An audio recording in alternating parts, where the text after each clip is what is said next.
Hell yeah.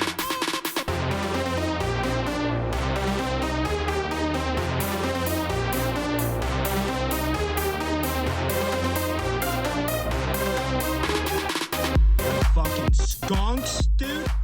I was like, dude, this is torture. I was like, I couldn't breathe. I was coughing up junk a lot. Yeah. And so I got new insurance. So I right. finally like splurged for good health insurance. Splurge. Yeah, dude. It's so fucking stupid that that's like a splurge in this country. But I splurged for good health insurance. And I basically was like, fuck yeah. I got the keys to the car. I could go wherever I want for an urgent care. And so I went to this urgent care and they were like, yeah, we don't take that. And I was like, what? And they're like, yeah, you're limited to these urgent cares because of your something or other. And I was like, what? So I had to go to this other urgent care. And guess what? It was the same one I had when I had the cheaper insurance. I was like, that makes no sense. Yeah. So I had to go to the same urgent care, which was like EXER urgent care. It's like the cheap like clinic, basically. Yeah. I fixed it eventually. I knew clinic. it's a complicated issue. It's long and boring. But basically, I like had to configure something on my insurance plan to like allow me to go to other places. It's like when you get this insurance, it's like, yes, you could choose whatever you want, but you have to like tell them what you choose. And then otherwise they just give you a random one. So they randomly gave me the same fucking place that I went before. So anyways, so I went to the shitty one and they gave me this antibiotic, which was not what I usually take. Yeah. And I was like, are you sure? And they're like, yeah. And I was like, okay. So then I tried taking that antibiotic and I thought I got better, but I really didn't. So I was like not better for like a month and then it just flared up again. Damn. Yeah. So I got really sick like a week and a half ago and I went to the good urgent care and they're like, oh yeah, why were you given that? Here's the Z-Pack. And I was like, cool. So they gave me what I needed and then now I'm better. And that was when? Like a week ago. Yeah. Yeah. So I think I was just sick for a whole month. Yeah. Tighten that thing and pull this down. No, this right here, or loosen this up. Oh. And then bend it down.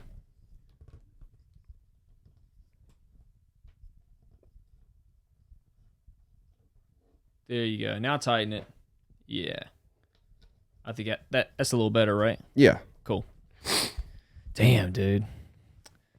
Yeah. That's pretty wild. Oh, Brett was in town.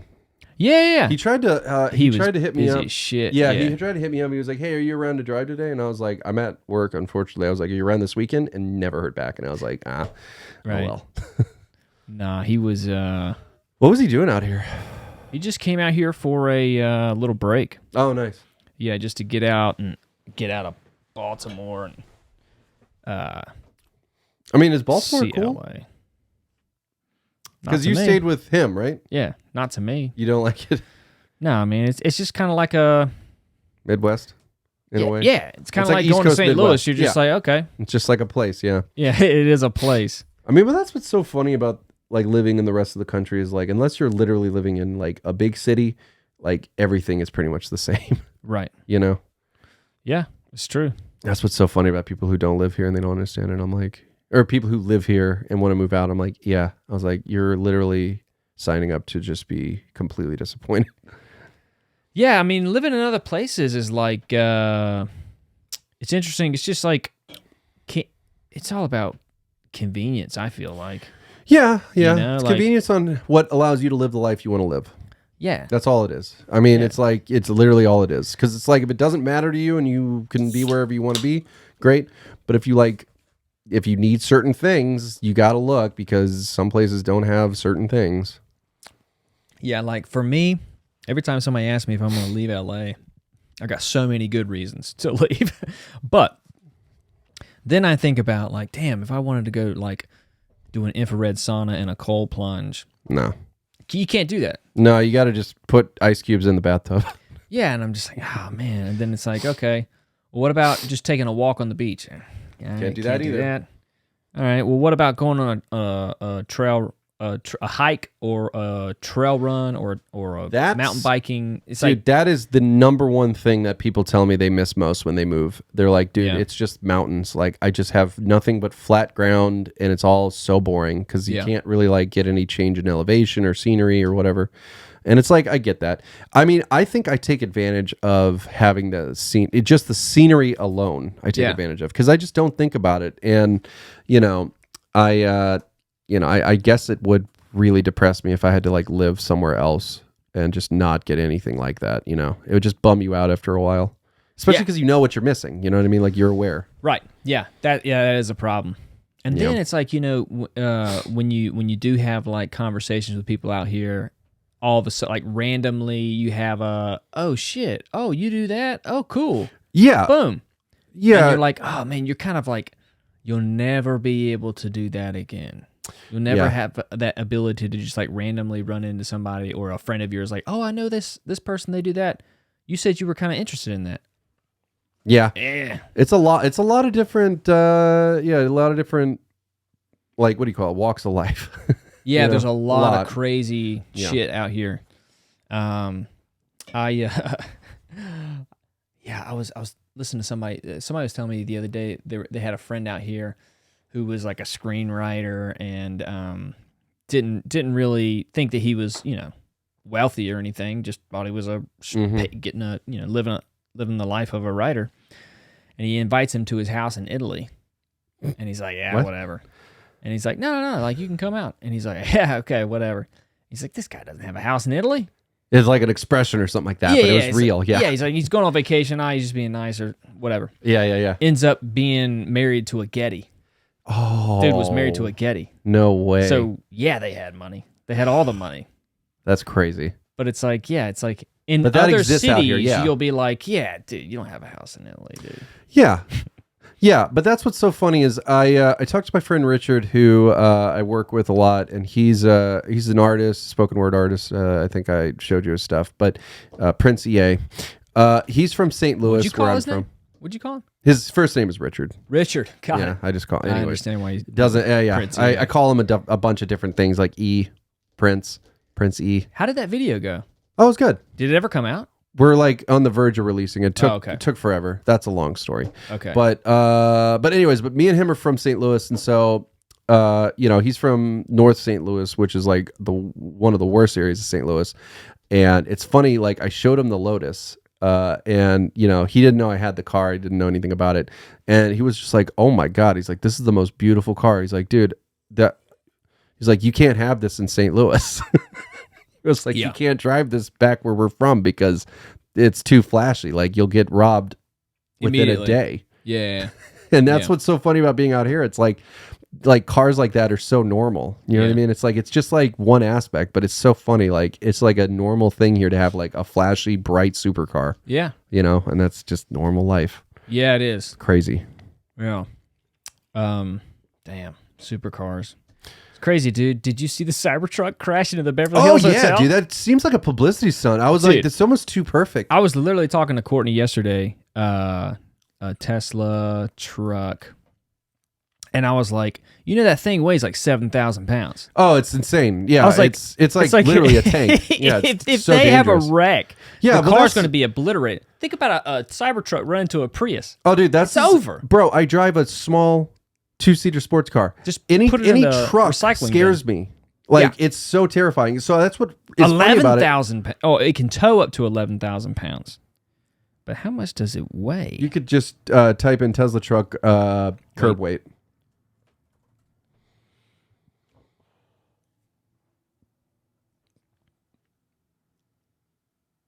Oh, it's 10,000 pounds. Dang. 10,000 pounds, bro. And also, by the way, 10,000 pounds, I can go 0 to 60 in like 3 seconds. And just right through you like butter. See, this is the problem. Do you know Tesla drivers, right? Oh, yeah. You're giving them that, bro? It's the worst. Yeah. It's like, oh, are you unhinged? Here's an AK-47. Yes. It's like, what is happening here? Yeah, that's so scary. We're concerned about assault rifles? Yeah, be concerned about Tesla drivers getting this truck. Well, I mean, that's like, honestly, that was the first thing I said. Like, everybody else was like, oh, it's like, it's so cool and weird. And I'm like, yeah, it's cool and weird, but that's like a weapon that you're giving Tesla drivers. I was like, I swear. Yeah, there it is. Article, Tesla Cybertruck owner crashes truck into building the day it was delivered. Damn. I like her scroll up. I like the headline that says, turns out it isn't so invincible. Well, yeah, well, I mean, it looks like it's in good shape. The wheel's fucked up. But well, I mean, like the thing about the Cybertruck that is funny is since it's made entirely of stainless steel, you can, in fact, hit it with like a bat or a baseball or whatever, and it doesn't dent or do anything because of the strength. It's true, you could do that, but you could still crash it. You know what I mean? Like it'll still crash. Yeah. But there's no crumple zone. See, this is the thing about cars that a lot of people don't understand is like when you see a bad wreck and it looks all crumpled, right? That's because it was designed to do that, because the crumple zones are designed to take the blunt of the impact so the shock doesn't radiate through the cabin and shoot you out. Yeah, or just hit you harder, because like, you know, it's like if you have a bat, like a baseball bat, and you're hitting a ball, and you ever had that thing where you hit it weird and the vibration hits your hands? Like that's basically what happens if you don't have crumple zones, is like that inertia hits the inside of the car and it'll destroy you. So like this dude's concussed as fuck right now. Yeah, so if there's no crumple zones, it'll injure you more. Yeah. You know, it's like the whole point of the car destroying itself is so you don't get hurt. Got it. Yeah. Wow. So that's what's funny about it, is like anytime people talk about the strength of the Cybertruck, I'm like, yeah, but I was like, yeah, but good luck surviving a crash if you get hit by a semi-truck. I was like, you're probably going to be dead. The crash appears to have occurred late Sunday at the Beverly Hills Hotel in the greater LA area. Tesla evidently struck a large concrete planter. Well, there's pictures, so evidently. I mean, it didn't hit anything else. Not only were the Cybertruck's wheels torn off in the impact, but the truck traveled far enough forward to damage the sign on the hotel's property. Yeah. Cyber Beast is faster than a Porsche 911, but looks like a truck, so perhaps the valet wasn't expecting so much acceleration. Look at the tweet. It says, valet crashes the Cybertruck, thus Tesla stock is down 7%. Oh, that's so silly. Yeah. People, man, that's why the stock market is so strange to me. It's like, hold on. Stuff like that can it could tank your company. It does, yeah. And then people can all what is it? It's not hedge your bets, but it's like it's you called, plan. Yeah, it's called shorting. Yeah. Or they call it puts, basically. Or what do you make, like when you buy the option? Okay. So puts and calls, essentially. Was that GameSpot? Was that have to do anything? Yeah. Did they short GameSpot? Yeah, shorting. Yeah, they shorted GameSpot. So they planned on it. GameStop, yeah. They shorted it. And then, the way you can also gamble on it is if you do calls, which is like basically guaranteeing that you can buy the stock at the certain option that it is right now or going to be. So that's puts and calls, essentially. So if you guarantee that the stock will drop, they'll buy back the options for that higher price. And that's like how it's complicated. But basically, the stock market's weird. It's gambling. Yeah. It's gambling. It's gambling. Yeah. It's like gambling. It really is. Unless you know what you're doing and you know some information, it's gambling. Yeah. Unless you're just playing smart and just being, reasonable with your investments. If you're investing in drug companies, which are always going to go up. Yeah. Not gambling. Yeah. But the other thing that a lot of people don't realize with the stock market is if you make money and you pull that money out, taxes. So a lot of people don't realize I made $4,000 in this trade or whatever, and I pulled it out, and now it's in my bank account. $2,000 of that goes to taxes no matter what. So everybody doesn't realize that, because it seems like you still got to pay taxes on what you pull out. Yeah, but you've got to do it at the end of the year. So people get $4,000 on a great trade or something like that, and then you spend the $4,000 or whatever. And then later on, the IRS, they know you made money, so you got to pay 50% of that. Yeah, so a lot of people don't realize that kind of stuff either. So, for me, it's I always just put it in basically a retirement account. So I don't pull my money out. Or if I do make money on something, I keep it in my stock account and I reinvest it. So if you don't pull it out of your account, it doesn't become real, so you don't pay any taxes on it. Yeah. So I don't know. It's just just certain things with the market that a lot of people don't understand, I guess. Yeah. That's why a lot of the people in the real estate world are always bad mouthing people who play the stocks simply because of the taxing. Yeah. Because in real estate, if you're investing in the right type of property or asset, then you can take a tax break or you could also call losses in the market, write-offs too. I mean, you could do all kinds of stuff in the same way, but it all depends on what you're comfortable with. I mean, because real estate's one thing, but that's a big leap to get into in a lot of ways, I think. Yeah, the different minds. Yeah, exactly. It seems it seems like you could focus on most of these areas and then like really get into it, and then you're comfortable with it. But I think in general, I think stocks are a little bit lower of a bar to like jump into. Yeah. To do it right, it takes time, and it obviously will cost money, and it will cost you time because you have to like do a lot of research and listen to people who know what they're doing. But I mean, it's like any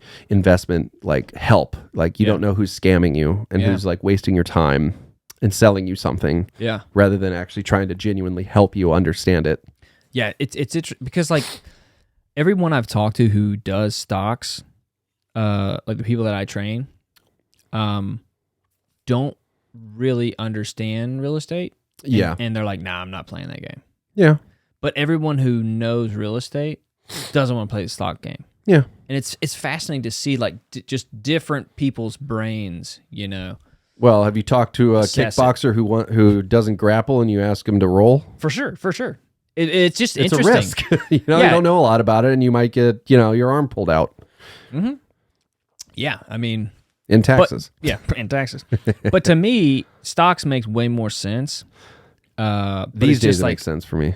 What's that? I think these days it makes more sense to me because I'm able to wrap my head around the whole like system, I guess. Like it's so funny because a lot of people think like a lot of things in government or the world or whatever that we live in like doesn't make a lot of sense. Stocks do. Stocks I think make a lot of sense. Logically speaking, like the stock market as a whole makes sense to me. Okay.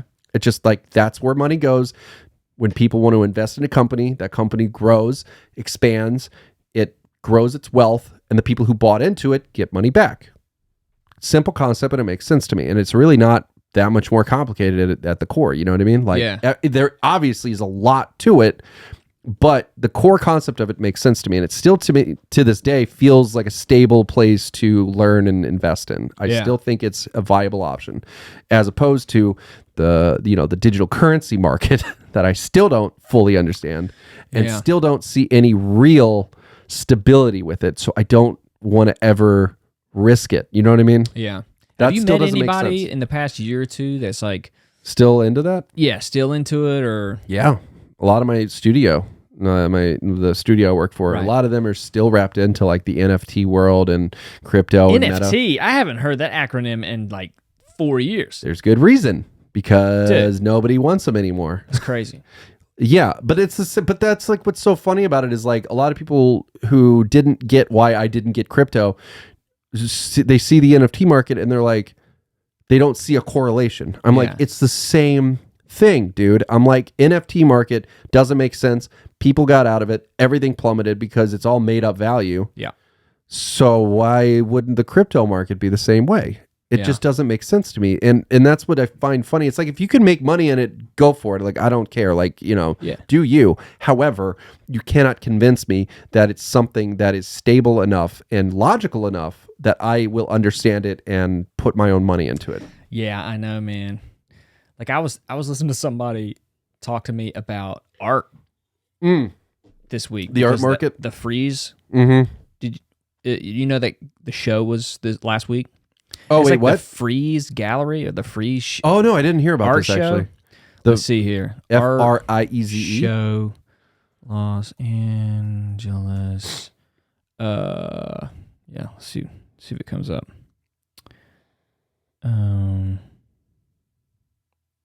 It was the Freeze. Let's go. What's today's date? 3. So Friday 5. was. So that's 1. 4, Oh, 3, 29. 2, It was 1. 29. Or was it 1? 3-1? Yeah, 3-1. Oh, shit.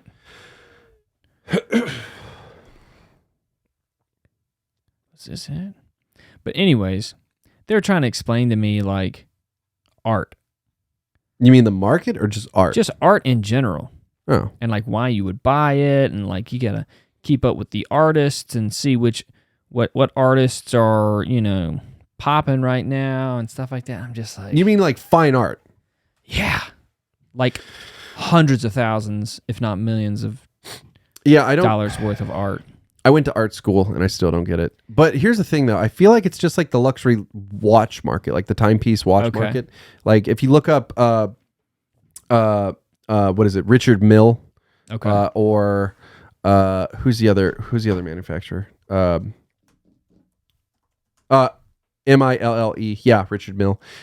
So those watches, Richard Mille watches, just take a look at them and guess how much they cost. Just take a wild guess. Like what? Look at any of these watches and take a like that right there. That one right there. Take a wild guess how much you think that cost. RM3001. Just take a wild guess. I mean, 200. Wait, $200 or $200K? That's my wild guess. Dog. All right, think aspirational here. How much do you think it cost?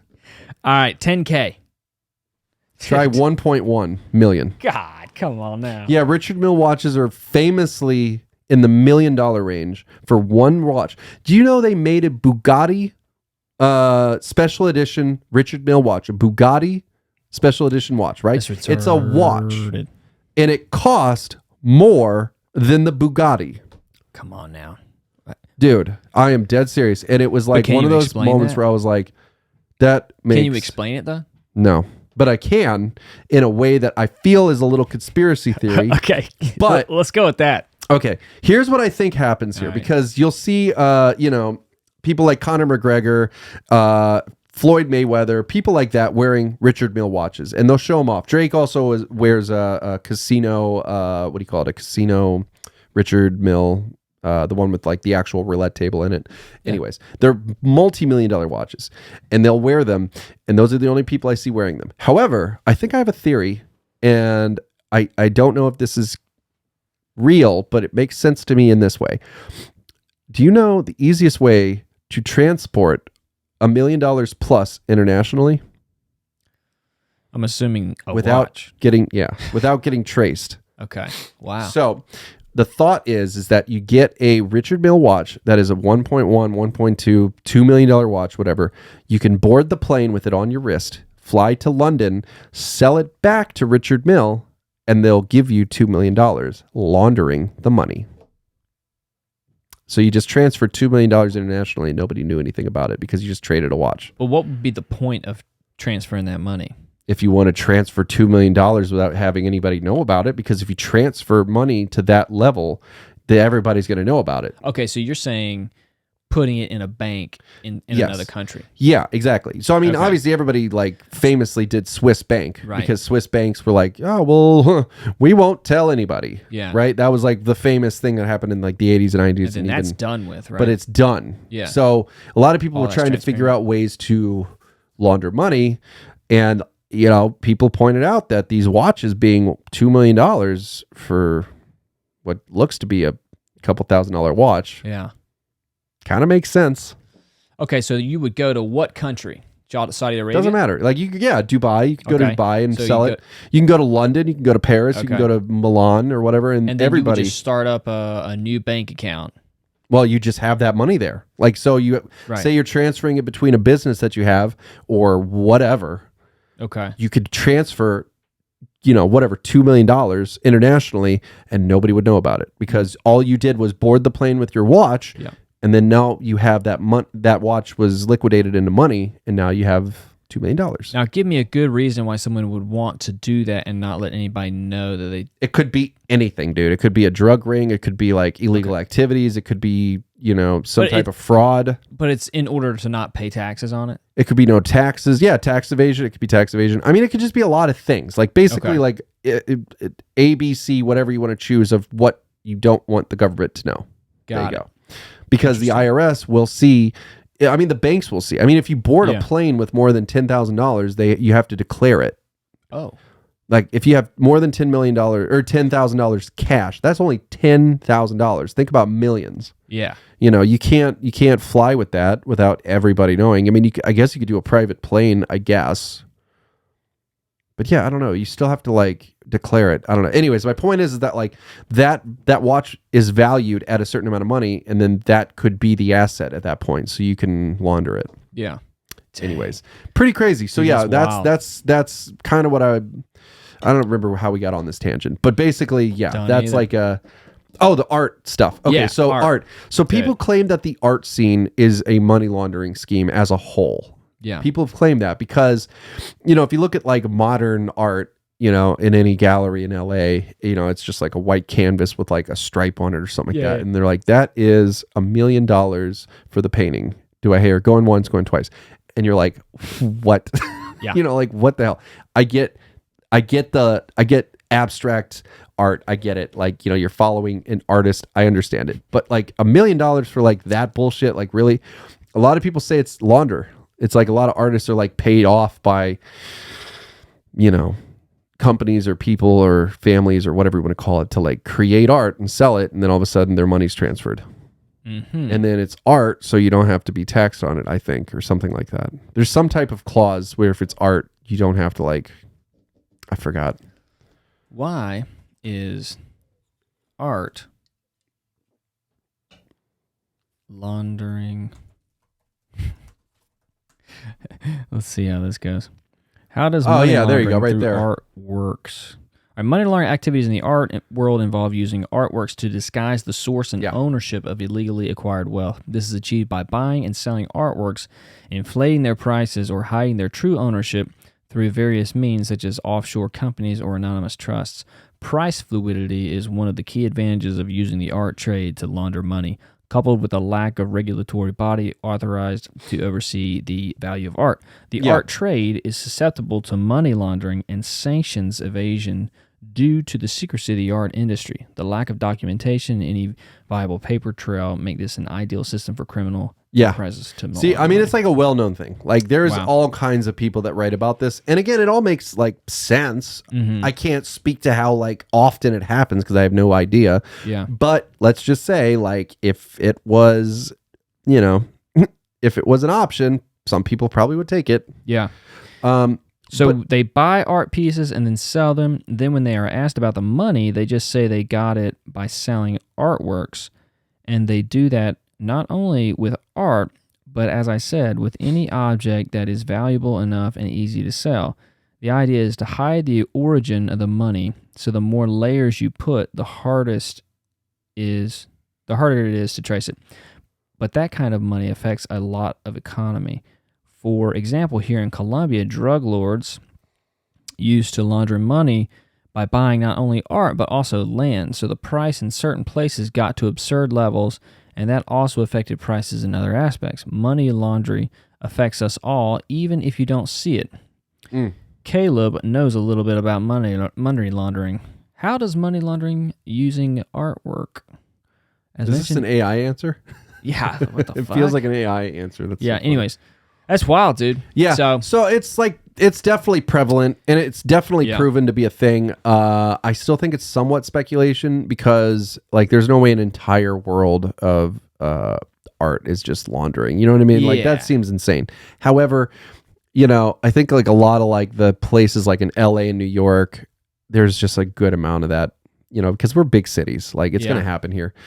You know, but there's also like street art, which is like definitely like its own thing and it's a big scene, you know, like street artists, like, you know, Banksy and all that, like they have real fans and real people would pay a lot of money for that person's artwork because he's kind of legendary. Yeah. You know, so it's like, I don't think it's all like that, but there is definitely a aspect of it, especially if you like don't know who the hell the artist is and they're selling their paintings for like thousands and thousands of dollars. You're like, what the hell, who the hell is this guy? You know what I mean? Yeah. But don't you also think that it's like just people with money that are like, this is what we do. Yeah. Yeah, dude, it is obviously that because like you don't get into art unless you are an artist or you've got the money enough to buy it. Yeah. You know well, I mean, it's like, I think like fashion could be tied into this too, because like in the fashion industry, same thing. Like, you know, there's certain designers and certain people that are personalities like, what's his name? Virgil Abel. I forgot his name. The guy who started Off-White. He worked for Louis Vuitton and then he started Off-White and then he passed away. Virgil Abloh. I don't know. See, I'm sacrilegiously mispronouncing his name. But Virgil's like a legend. And, you know, he started Off-White and then, you know, he worked for Louis Vuitton before and he had started like Off-White. Off-White, yeah, the clothing brand. He's a black man. He reversed Michael Jackson. Right, yeah. Got it. So he's living blackface. Virgil. Wow. Yeah, Virgil, I know. What a poet. we let him slide with that one. Yeah. But no, so Virgil's like he's a huge name in fashion. He's not alive anymore. He passed away. And, you know, his stuff, like his clothes and like the collections he made and like the certain like special edition, because he did like Nike shoes special editions and stuff like that, Virgil special editions. And dude, those like the Nike Air One, I think it's Air One or off, what was it? SB, Virgil, Nike. Just search off, like I forgot like which ones he did. Air Force One. He did Air Force Ones. So those shoes look like literally almost nothing different about them. It just looks like, kind of, to me at least, because I'm not a shoe guy, they look pretty much the exact same as every other Nike. However, those go for thousands, bro. Like those go for so much money. Like $10,000-$15,000. Here, go to StockX right there. Here, right there. That green sheet right there. Click that. Go to that because that'll give you a price. Yeah, look at the price. Here, go down. $8,000. You know what I mean? And certain sizes are like way more than that. And certain colorways are worth, yeah, 4,000, 6,000. Dude, for Nike shoes, bro. But that's Virgil's thing. So like, oh my God. So yeah, so you see what I'm saying? Like 91,000. You see, but that's, yeah, dude. But this is what I'm saying. So like, certain things are going to be very, very, very expensive because a designer who's well known and well respected, you know, had their hand on it. But who buys this sneaker? Sneakerheads, I don't know, people who are into it. Yeah, well, I mean, this is a whole secondary market. You know, like people buy these sneakers to resell them later because they invest in them. I mean, I don't know shit about sneakers. I don't know really. Well, let me anything. ask you, how does a sneaker hold value? It becomes in demand because, like, again, so you never wear this sneaker. You would never wear it, yeah, because if you wore it, it becomes used, and dead stock is the term if you don't ever wear them. So it's like they're brand new dead stock.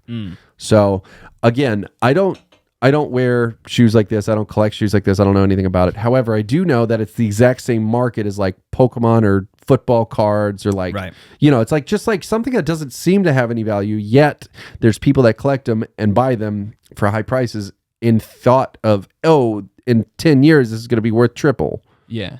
It's like the stock market. Right. Yeah. It's strange, man.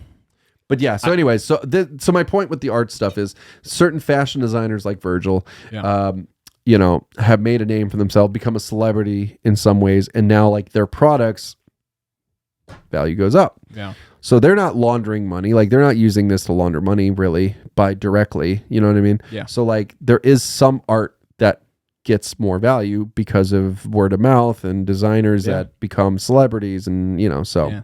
Anyways. Do you feel like? Do you know if, or do you think that if you became super rich, that there's something that you would like randomly get like into? A stupid purchase? No, like a whole like field of like interest that you would get into. Oh, you mean like I would become other than what you're into right now? Because you're into would cars. Just get worse. Yeah, I would get worse with cars. Yeah, you get worse with cars. Yeah. For sure. Because like, you know, what do I do when I make money? I get a new car.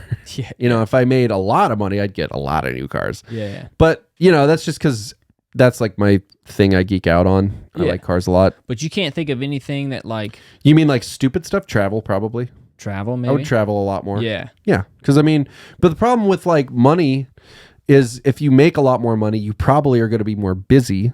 So you're not going to be able to take time off. Yeah. You know what I mean? Unless you're like just turnkey.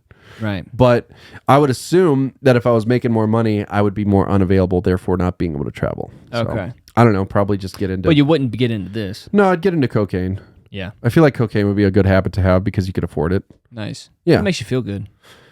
I mean, especially if you don't have to worry about paying for it. You can get in fights in front of the donut shop. Yeah. I think I would get into like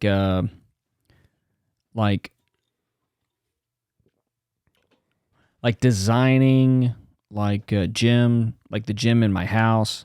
Oh. Or like interior recovery room. Oh. Like I would get like the state of the art infrared sauna. Yeah. State of the art cold plunge, state of the art gym equipment. Yeah. I would create an obstacle course in my backyard. Like I would hire a guy to come break in every night so I could fight him. Yeah. And I would pay him extra to lose every time. Right. Yeah. You get a tip tonight, buddy. Good work taking the fall. No, I would create like I always thought it was pretty badass how in the Batman cartoon in the 90s. Oh yeah. Bruce Wayne had like a bunch of yeah. obstacles in the Batcave. Yeah, of course. Yeah, like You'd build gymnast that. rings. Yeah, well, he was a billionaire, so he could do it. So that's what you want to be. You want to be Batman. I want to be But Batman. not fight crime Batman. I mean just like living lavishly Batman. Yeah, I would that's build the Batman. best Chuck E. Cheese. Yeah. Inside my Batcave. Yeah. Where only I get to play the game. Yeah, exactly. Yeah. You just like to get into it, you have to take a slide. You know? Into a ball pit. Yeah, exactly. That's what I'm saying. Yeah. No, I get it. Here's what's so funny. I literally just talked today about this to somebody. I was like, money really just makes you more of what you are. Because if like we're already idiots, so we're not going to be any less idiots. We're just going to be more idiots. Yes. Yes. You get it. The greater value of idiot is increased. Yes. Is what I'm saying. Greater value. We're creating value. Well, because it's like, it's so funny. Like people always wonder like, oh, why do these celebrities, overdose and stuff like that? Or why do these musicians overdose if like they're so successful? I'm like, because they were already addicts before they got famous. And now they have money and they can hire like a personal drug dealer to be at their house all the time, rolling joints and giving them whatever pills they want and like getting them God knows what drug, on top of that. Yeah. It's like you're good. It's gonna go off the rails at some point. Right. You're just going to do too much of it. Yeah. That's your thing. Yeah. That's what you're doing. That's what it is. So it's like, That's what makes you feel the best. dude, I would just go bankrupt on cars. Right. Like I would just fucking go bankrupt because, I would probably have to get a new garage to put all these in. And then I would have to like have battery tenders on all these cars because they can't just sit for too long or else the batteries will die. So then I have to run power 24/7 in this garage. And then I would have to hire somebody to go drive them around so the engines don't, get fucked up. Right. And all my money would get drained from that. Right. But I would love it. Yeah, exactly. So I don't know, man. And then I'd go to Japan and walk around the downtown Tokyo area and get a Tokoyashi, which is an octopus ball, and just eat that. Fly back. I feel like in the future we will go to visit Japan your at ball some pit. point. You're all about Japan. You went before, right? No, I want to go though. Oh, you had a friend. I've never been to anywhere in Asia. I want to go really bad. Yeah. I feel like every time I see somebody I know that goes to Japan, I'm like, damn it. Like, can I be you? Yeah. I don't know why. Like, why do I want to go so bad? I don't know what it is. I think it's just so appealing to me that like It's an interesting culture. It's like so opposite Western it's American so culture. yeah, it is. It's so clean. People are polite by nature, and everything is healthy and clean there. Like it's very strange. What do they call the guys who go over and then bring back a wife? Oh, perverts. No, the Potentially me. potentially me. Watch item. No, I forgot what it's called. But these Americans and Is there really a term? yeah, there's a term for it. They went to Japan? They go to Japan or like Asian countries and they find a wife. Oh, well, I have Especially a friend that Japan, did that. just because of how respectful these women are of men. And it's the opposite of Yeah, but they have a problem. But Japan has a problem with language. No, they have a problem with reproducing. They're not falling in love. The marriage is like the marriage rate is low and the childbirth is low there too. Yeah. And it's believe it or not, it's mostly because they're Hentai, right? The anime porn. Partially, yeah, because it's like sensory overload for them because like their culture these days, it's like they're basically like able to isolate in their little places and like have virtual girlfriends and like virtual stuff, and they can't socialize because they don't have enough experience doing it, and then the women are not interested in the men. But why is it just COVID? No, it's before skyrocketed that. It was before COVID. that. It could have been, but like it was like years before that because I saw a documentary about it. Excuse me, how they had this problem like 10 years ago, and it was developing, and it's not just the men; it's also the women because the women said they don't want to be a housewife; they want to be career driven, and women there apparently are like, I don't want to waste my time with men, and then they also don't feel like they're in the headspace to be like romantic, and the men aren't doing anything to help this by just whacking off. Yeah. By just whacking off at home to their little VR girlfriend. And and then also Japan has a rise in like like cuddle cafes and things like that because Okay. it's like they're lacking this physical touch so much that they pay a place to like cuddle with them. Yeah, it's interesting. So there's like a cuddle barista? Yeah. There's like, yeah, it's like, but Oh, it's like, apparently it's completely not sexual. It's like literally you just rent time and you go in there and then you just have somebody to like hold and then you do that for an hour and then you leave. Nice. Believe it or not, they think of everything. Japanese, man. Yeah. And I love how I say this at the same time saying that everything made in Japan is like the most rock solid thing you can have because they're so meticulous. Like Japanese engineers and designers are like meticulous. Yeah. That's why all the shit that they design lasts forever. Right. And yet their social problems are growing exponentially. It's funny that like hilarious. anime, like cartoon porn is that big of a thing there. Yeah, I mean, I guess, but like, you know, again, if you know Japanese culture, it's like they have a very vivid imagination.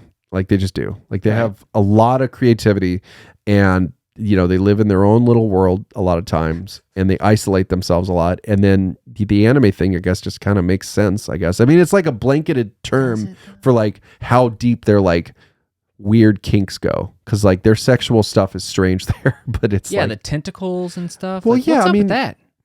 How did that become like? How did like we? How did alien tentacles? Yeah, but how did the Germans turn into like dominatrixes? You know what I mean? It's like every culture has a weird kink thing. Yeah, but octopus tentacles. Yeah, dude. Yeah, dude. Hot as fuck.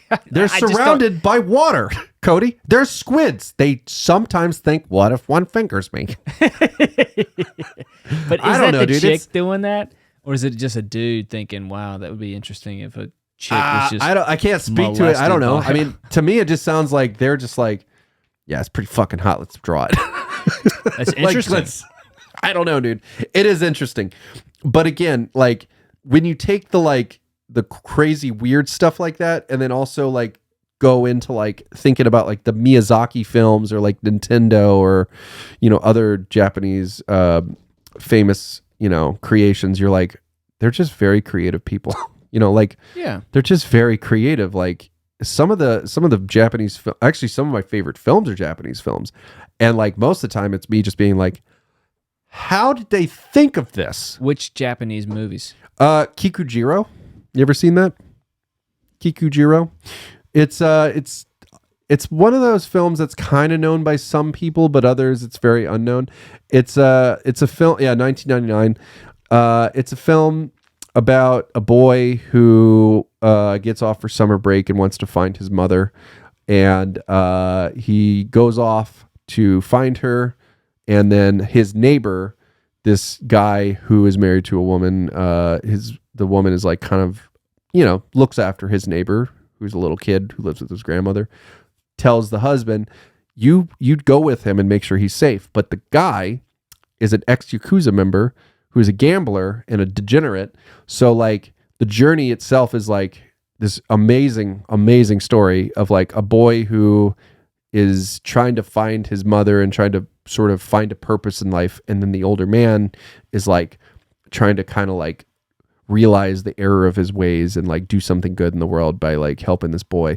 Dude, it's a beautiful film. Nice. Like it's hard I to like like the setup. It's hard to like fully understand why it's so good just by the premise, but like the way they shot it, the way they directed it, like the way they made it, like it's so incredible. Like it's near perfect in my opinion. And it's just like it's like literally like what I consider when I point to like how Japanese filmmaking is like could be some of the best in the world, and it's like that film. And then obviously if you look at like the animation stuff, like the Miyazaki films like Spirited Away and Princess Mononoke and Howl's Moving Castle and all those, like it's like the Disney for Japan basically, like you know what I mean. But dude, the films themselves are like unreal. Like they're so incredible, like the journey it takes you on, like the art style, the beauty of like the emotion they're trying to tap into. It's like, it's unbelievable. Oh yeah. So, you know, I think there's something very special about Japanese people and art. I think there's like this unbelievable, like perfect match with them. And then when we talk about the kink stuff, we're like, yeah, but that could go way off the rails and it goes the opposite direction. We're like, where the fuck is this going to? Yeah, fascinating, right? Right. Yeah. Yeah. Never that's always been like a and then also just like the animated porn. But Like what creates it? Because like America is very pornographic, yeah, we are. but not animated porn. No. You know what I mean? Well, there was. In the 70s, there was Heavy Metal. The movie Heavy Right. Metal. Yeah, I've never have the watched big- it, but I know exactly. What I you're haven't talking seen it either, but it about. was But like... it never picked up.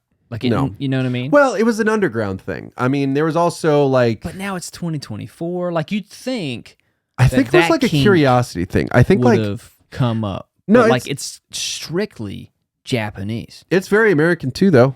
Like, I know tons of people growing up that were like... Not like into it, but they were like talking about it a lot. And I'm like, you're talking about this a lot like you do watch this. Right.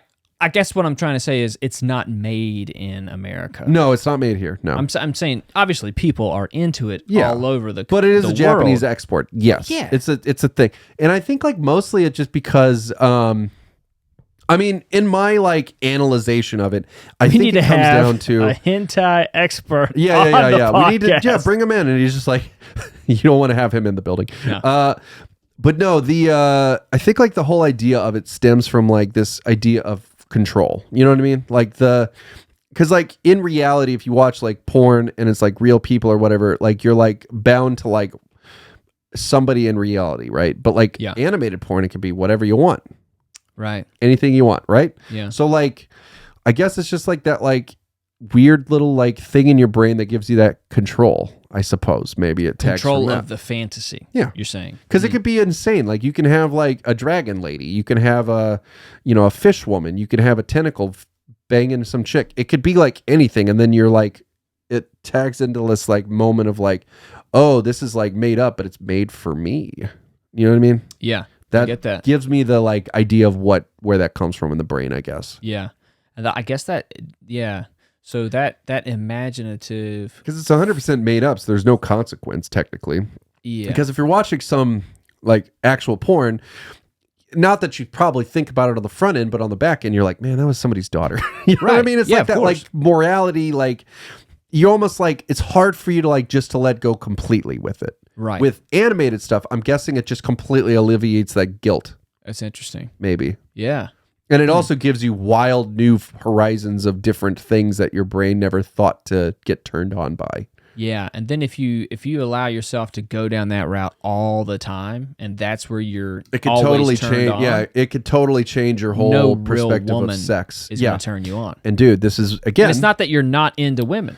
But it goes right back to Yeah. what we're talking about the problems in NFTs. Japan and NFTs. Yeah. And the stock market and art bezels. But not but that makes sense. If you're allowing your fantasy to go that far, Yeah. so distanced from the real act of the physical Yeah. of being with a woman, it's fascinating. Well, yeah. I mean, it all comes back to like the psyche of just sex in general. Like it just really comes down to like how you and your partner are able to cultivate a relationship with that. Because I mean, there's some couples that have real crazy relationships like that. I mean, that's like the running joke is like, you walk in on your friend and he's like bent over with like his legs tied, and then the woman has like a whip or whatever. That's like that common joke that everybody has in every movie. Yeah. But like, yeah, I mean, but that's like a true thing. Like sometimes like, everybody has a different language they speak like that. And, Yeah. if you want to actually like, have a healthy relationship to sex, you have to be able to share that rather than just having it in your own head all the time. Right. Because then it just turns into a reality by yourself, and then you'll never fulfill it. Yeah. Is it fulfill? Yeah. I don't Yeah. know. Because if you can't fulfill it, you go deeper into your own, like, Right. and then it just turns into like you just shutting it off in public and then you turning it on when you're alone. Yeah. And So then you don't need any connection to anybody. I mean, You're dude, alone. the amount of depression, Self-sufficient. the depression that would probably come from that. Because, I mean, look, you want connection with people. Yeah, ideally, but some people are afraid of that, so I think they shut it down Yeah. because they're afraid somebody won't accept them for who they are, what they're into, or whatever. Yeah. I mean, that's like the whole question about being gay or not. Like that's where that stems from. They don't shut that shit down, dog. Some people don't, but like some people definitely do. I had like friends that were like, for sure gay, and they like never came out ever. They had kids. How did they had tits? They had, they had they had tits. No, they had kids. Like they had a family and kids, and I can tell like they're still gay. You know what I mean? It's like it's just the way that I don't know anybody who's married who I would think is gay. I just don't know anybody. I'm not saying it doesn't exist. I know it does. Yeah, That's I mean, it's like, that's like the whole thing that's like sad but funny when you watch those like documentaries of like those refurbished, what do you call them? Like, I don't know what you call it. Like when you like convert back to straight from being gay. I don't know. Like, oh yeah, whatever. I know what you're talking about. What's the church call it? I forgot. Yeah.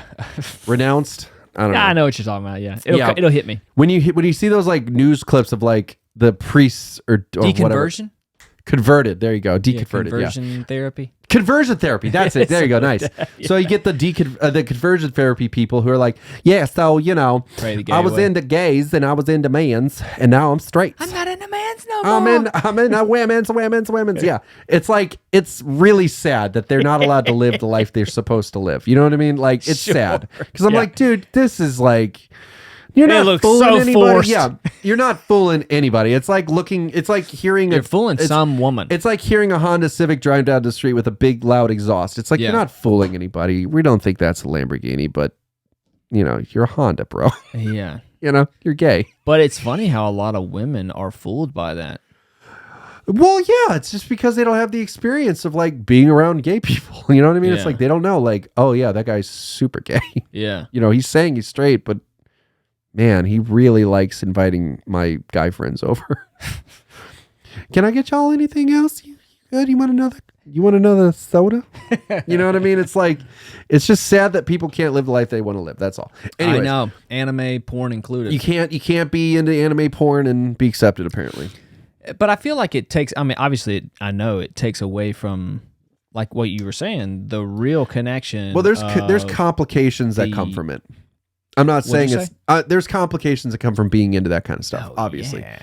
Like, it's not like a perfect world. Well, no. And that's what happens. Like one of the things dude, it's weird. My last journey, I connected with the dirt in a way that like was hard to explain, but like, that moment hard to when listen to. I'm kidding. What's that? Is that hard to listen to too? Yeah, I'm kidding. No, I'm kidding. That moment when you're a kid and you fall down and you just like scrape your knee or something like that, and you just like grab the dirt. No, but I know what you're talking about. You know what I mean? Like you're angry at the dirt or the thing that you hit your knee on, even though it obviously had nothing to do with it. Yeah, something like that. I connected with that on like a very emotional level, like, and it's hard to explain. It's not even worth bringing up, but like I think obviously when you go down that route of that imaginative cartoon, like you lose track of what's real. Yeah, for sure. And but that's a lot of people do that in all kinds of different ways. Mm-hmm. And I think, dude, it's fascinating. But like think about like being a kid living in Beverly Hills. Oh yeah, and just like in downtown L.A. Mm-hmm. Concrete, no relationship to nature or anything. To nature, trees, playing in the dirt, just no relationship at all. Well, think about growing up in St. Louis, dude. Like downtown St. Louis area, like where there's no mountains, no hills, a field. Any type of city, it's just artificial. Yeah. And you do get disconnected from it. And so like it's funny when I hear people out here, especially out here in L.A., when they say, yeah, I moved to the South and it's so awesome. Like, I've got a backyard and I just love to sit outside. My neighbors say hi to me. Yeah, exactly. Yeah. And it's like, wow, I don't know what that is. Yeah. Is she home? No? No. Just looking at the ghost in our apartment. No, I'm just looking around because it's been a while since I've been here. But like, but I didn't have that experience. I grew up out in the woods, so it's like, that you already had your fill, basically. Yeah, well, I had a connection with what dirt it is, and trees, and every day climbing a tree, and it's such a.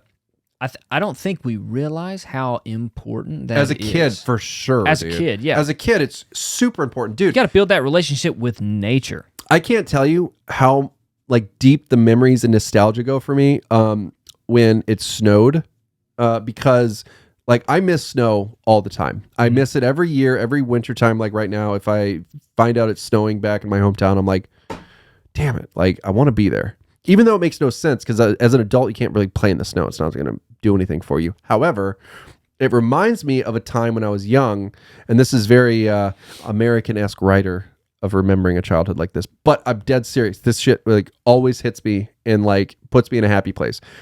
There was a really big woodsy area behind my friend's neighborhood area. Cause like, you know, my neighborhood growing up, I mean, I don't know, he didn't go to my house, but I lived in a neighborhood and I have a creek behind my house and there's like a woodsy area. And then across the street from my neighborhood was my friend's neighborhood. Yeah. And he had an even bigger woodsy area behind him. And so he was like on the edge of where that woods started. So I remember like me and him, I was at his house and it was like snowing really hard. And we were like, we should go play capture the flag in the woods. And so we like got all of our friends that were like in the area. They all came over and it was snowing super hard. Yeah. And dude, we went out into like that woodsy area and we like played capture the flag. And it was like, dude, it felt like I was in the middle of like Narnia. It was so dense with the woods and the snow and like hiding and like finding your friends and like throwing snowballs. Dude, it was like the greatest thing of childhood. Yeah. Like, it was so amazing. And I thought about it and I was like, damn, dude, I feel like I lived in the middle of like a forest. Mm-hmm. And then I went back home like last year or whatever. And I remember driving through that neighborhood because I was bored. I was like, I'm going to go in that neighborhood. Yeah. And I was able to see the woods. Dude, you could see from the start of his house to the road. Like, it's not that deep. Right. It's really not. But to us, that was like endless. Right. It was the greatest thing ever. But like, dude, that was so vital for me to like have that kind of like little area to like experience just like running in the middle of the woods. You know what I mean? The best. It's wild to think that people out here in cities just don't have that. I could not do it if I didn't have that. Like same thing as you, like I had that growing up. So it's not like I need that all the time, but like if I didn't ever have that, I would be super upset. That would be very crazy to me. Yeah. I mean, there's something about like the imagination of a kid that needs nature. 100%. It's 100% that. Yeah. It's like, it's definitely when your imagination's like at its like peak, when like that will like, that's like the critical point to have. Yeah. I don't even know what like growing up in a city would do to your mind. An apartment, bro. Like, because my neighbor across the hall from me has a 2-year-old. And like that kid lives in that apartment and like he just runs around the courtyard and comes back in. Yeah. Like what? That's your childhood? Dude, I know. That's wild. I would just go outside all day and come back, you know, when the sun was going down. I mean, that's like the complicated part about thinking about having kids out here is like, that's like, for me, is like, that's where I'm like, I don't know, because, you know, it's like, I understand that everybody's childhood is different. I get it.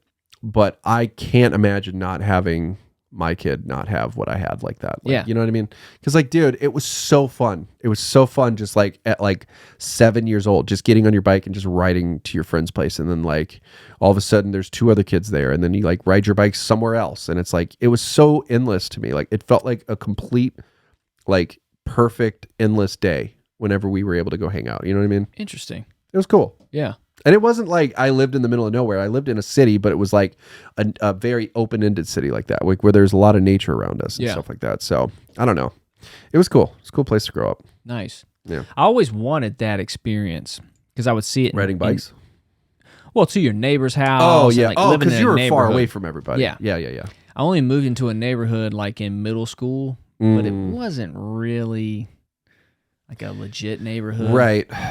But you still had like nature and woods around you. Like you still had like access to go do stuff. Yeah. Like even though it wasn't like around other people. No, I mean, I grew up out in the woods and then, but you always watch shows and movies where people are riding their bikes down there to their neighbor's house. Right. Yeah. And then by the time I was in middle school, we moved into a neighborhood and nobody on my street was like my age. Oh, so it was like, okay, annoying. Well, can't do that.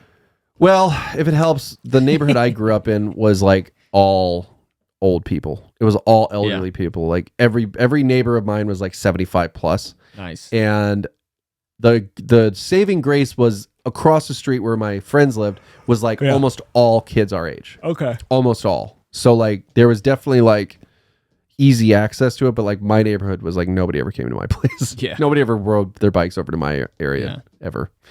But but it was funny though, because like, I don't know, like there's like, it sounds cliche because like riding your bike to your friend's house and seeing bikes outside, it sounds like a Gen X thing or whatever. Like, oh man, I remember being in the 70s, but it was a thing for us. Like in like the late 90s, early 2000s, that was still a thing. Like, because we didn't have cell phones or anything. But yeah, I mean, it was like, as cliche as it sounded, it really was a thing, like where we'd like ride bikes to each other's places, and then like you'd find your other friends there and be like, oh, hey, you're here too. And then like randomly somebody else would just show up and you're like, oh, hey, you're here too. It's like, it was just the way that we were. I don't know. It was just like, it was so easy to get to each other's places that like, that was just what it was. Yeah. And then like the other funny thing is like, there was like some kids that were like younger than us in the neighborhood. Like there was like, if we were in 6th grade, there was like 4th graders, but there was like 5 or 6 of them. So they would have their own little clique hangout. Right. So we'd ride our bikes and we'd see them playing like Harry Potter in the front yard. We'd yell at them. I don't know. It's just funny. Harry Potter. Yeah, dude. So we were like, it was like older kids making fun of younger kids. That was a real thing too. Yeah. That's the way it was. Yeah, dude. Yeah, it's weird to think about like like raising a kid. Shit. Like you don't want your kid to be like the outcast of the group. Yeah. But you also don't want to give your kid a phone too early. Oh yeah, because kids are be like, oh, did you see that thing on Instagram? Blah blah, and that's all they're going to be talking about. And your kid's just going to be totally out of the loop. Yeah, that's a problem I don't know how to solve yet, because that's a tricky one. Because I agree with you. I don't want to. Yeah, I don't think kids should have phones early either. But yeah, their friends will. But then again, it's just like when we were kids and I wasn't allowed to watch horror movies, and then your friends would be like, "Oh, did you see Freddy or Freddy New Nightmare or whatever?" And I was like, "What is it?" Yeah. And they're like, "Oh, it's so cool. It cuts his head off." And I'm like, "He does?"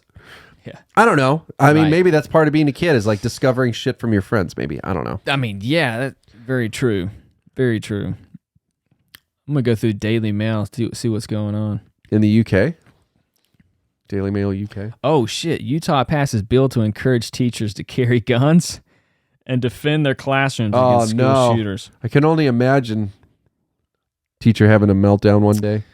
Wow, look at this. A controversial bill to incentivize teachers. In Utah, though? Like, what? Do they have a lot of school shootings? I don't think they do, right? I don't think They're all so. Mormons. Yeah, a bunch of Mormons, yeah. The measure will cost the state about $100,000 annually and would train license-holding teachers to safely store, carry, load, and unload firearms in a school setting. Nice. Approval last week. The Republican-controlled House voted. But I guess the only thing is like, you got to pay them more. They won't. They already don't get. I mean, that's the whole thing. Is like it's like a spicy stew brewing up here. You don't pay them a lot. They're overworked. They get mad at kids like disrespecting them all day, and now you have a loaded gun in the desk. I don't know, man. Yeah, I mean, if you paid them more, I feel like we've talked about this on the podcast before too. What, paying teachers more? No, just teachers having guns. Yeah. Like I made the exact same joke I just made. Did you? I think so. Maybe I'm having deja vu. I don't know. What we're looking at here isn't having teachers running around the hallways trying to act like police officers. Oh, okay, because they already do that. Now you're giving them a gun. I had so many teachers yell at me for being in the hallway. Really? Yeah, dude. Yeah. Dude, did I tell you I was such a class clown that like one day I remember in like 5th grade or 4th grade, something like that, we had to read our like stories that we wrote out loud to the class. Right. And there was this kid, my friend went up to read his story, and I remember, I'll never forget this. He said, there was this spaceship. It was big, round, and hairy. And he said that, and I just fucking lost it. I just started laughing so hard, but nobody else did. And then he started laughing when he was trying to read it, so he had to start over. And he goes, there was this spaceship, and it was big, large, and hairy. And I lost it again. Yeah. And the teacher's like, Joseph, go in the hallway. And she made me sit in the hallway until he was done reading his story, and I just was laughing my ass off in the hallway. Wow. So I got kicked out for laughing. If she had a gun, I would have had 2 in the chest. Yeah, you would have. Stop that laughing.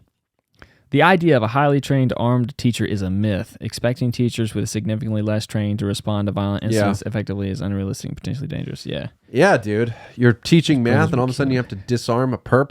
I know. That's the problem. But it would... We'll make kids turn their homework in more. You know what I mean? If there's a firearm threat, you're definitely going to do your work. Yeah. Definitely not going to talk during class. Yeah, and also incentivizes like people with a history of gun ownership to seek out being a teacher. Would they, though? I don't feel like they want to be a teacher know, anyways. But that would be one the reason pay, to dude. try. They need to get paid more.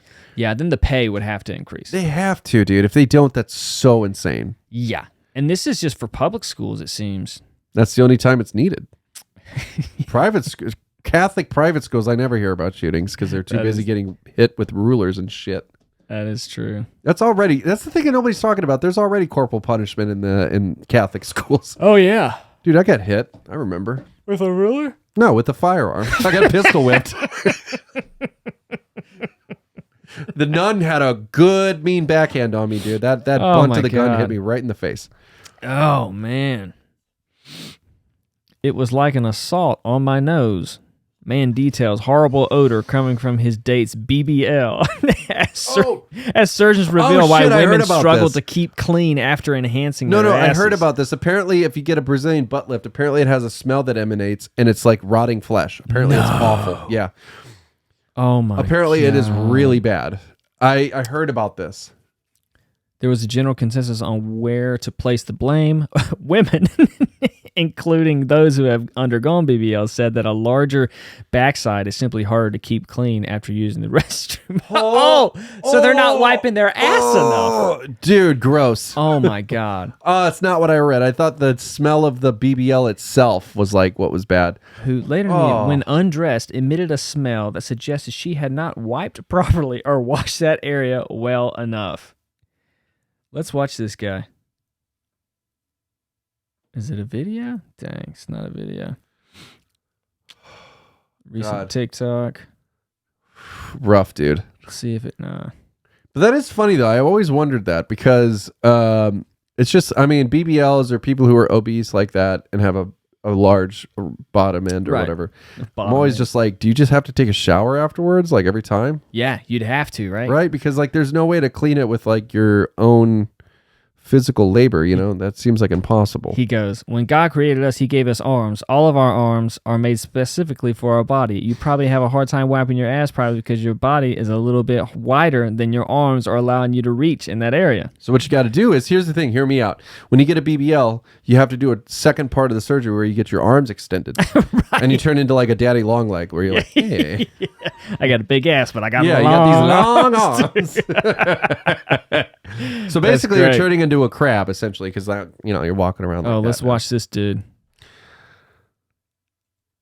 Oh shit. I want you to know about their BBL. Wiping down there is going to be a lot more difficult because there's more to reach around. So if you're around somebody with a BBL and they smell, well, when you see an Instagram model travel for a cheaper price, understand it's not quite as pretty on the way back.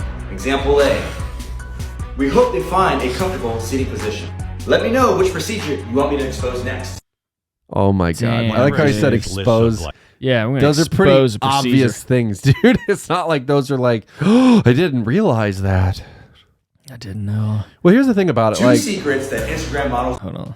Keep going. What are you saying? Well, no, the thing that's so funny about it is the BBL. So I just love how society changes its opinion on what's attractive. Yeah. Because do you remember like even in like the 90s, butts weren't a thing, dude. Yeah, it was like a thing like, oh, you got a big butt. It's actually gay as fuck to be like into a chick's butt because that's the one thing you share. It's the butt, yeah. Yeah, I got a butt and you got a butt. Yeah, so like I'm not into that. You also got a dick. Oh. Right, yeah, tits. It's like, but you got tits. Now I'm confused. I think I'm onto something here. Anyways, but the butt was like it's like, oh, you got a big butt. That was like how girls were made fun of. They were made fun of for having big butts. Oh, they like, were, huh? Yeah, dude. It's like, does my butt look big? It's like the whole saying of like, no, it looks great. Oh, and so, and then Kim Kardashian, arguably started the trend of having a huge ass, and everybody was like, why am I into that? It's so fast, dude.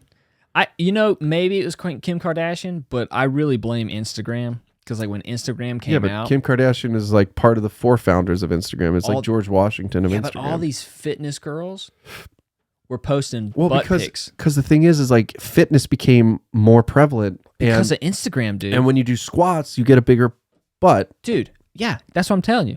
Like when Instagram came out, I remember CrossFit chicks. Can I be honest with you? It's just CrossFit like and yoga pants. All over my when yoga feed. pants started. And I was like, damn, yeah, yoga pants for yoga sure. pants accentuated the round. Yeah, so, but I'm like, damn, this is strange because like I've never been shown so many butts. Yeah, it's a lot of butts. We grew up with like the Playboy It was all tits. centerfold thing where it's all tits and You don't curves. ever look It was at like a somebody's curvy butt. body and tits. That was like the thing that was in. Yeah. And arguably still in, but you know, people are calling me retro.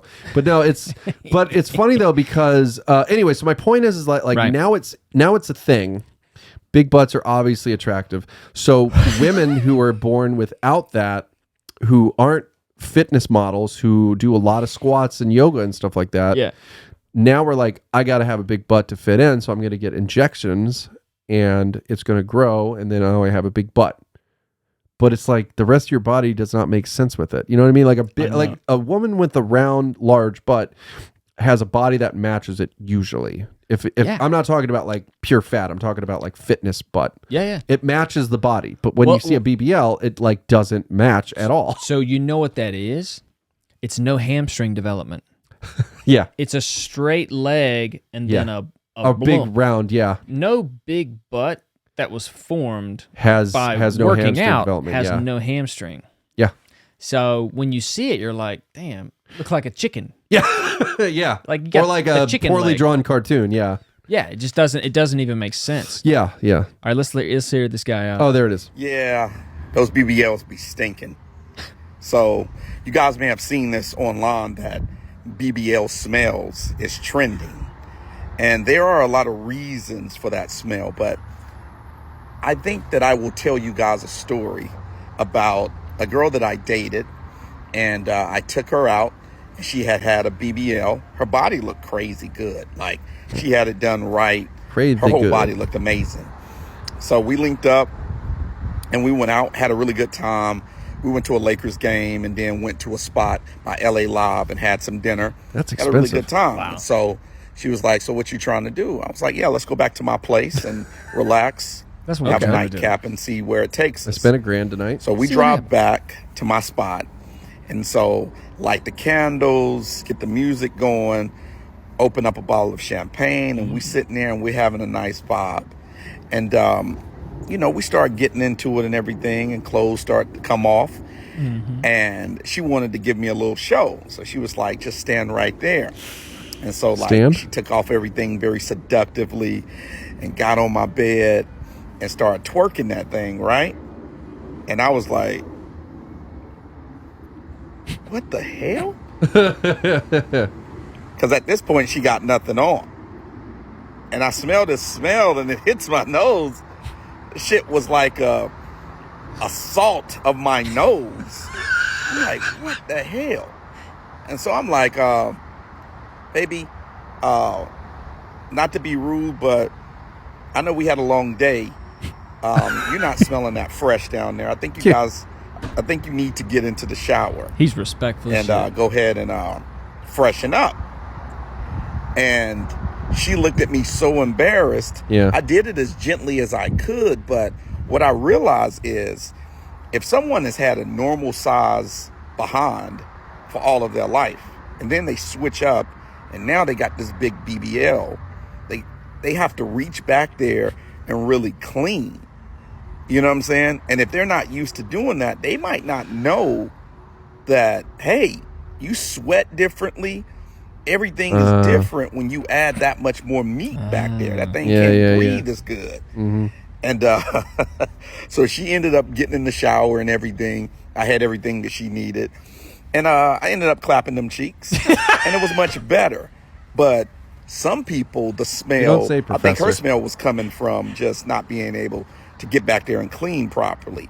But some people's smell is coming from what the excretions and what's coming out. we got with it, the fat dude. that they've Don, actually we got it. put in. No, he's to right, their though. body. The excretion. So, you know, BBLs for me is just for fun.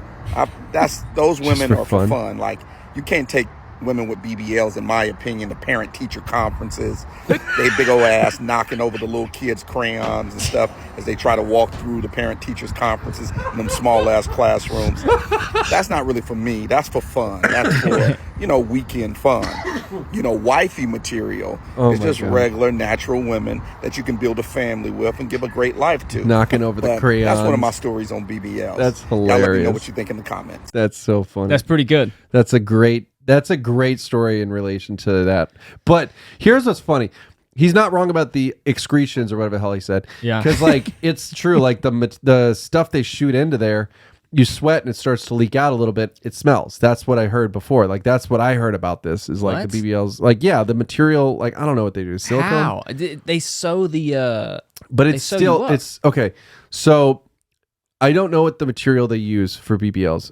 I know that boob jobs, it's like silicone pouches, right? Like, they put it in you and they sew it up. But the thing is, though, is like BBLs, I think, are like, it's like, what is it? It's not like a sac or something like that. It's like a secretion that grows the fat in the ass, right? That's what it is. What? Isn't that what I thought it was just like a tit job. Here, look it up. Because I don't know. I actually don't know. I thought it was your butt different. can actually go numb from a BBL. What is BBL? What? I like how your search history is going to be like, oh, do you want us to start advertising this to you? Oh, see, butt implants versus BBL. So it is different. All right. Well, let's see about this. What? Okay. What is butt implants? So go down. So we know what butt implants are. So what is a BBL? BBL, Brazilian butt lift, surgical procedure, enhances size shape. Oh, okay. So it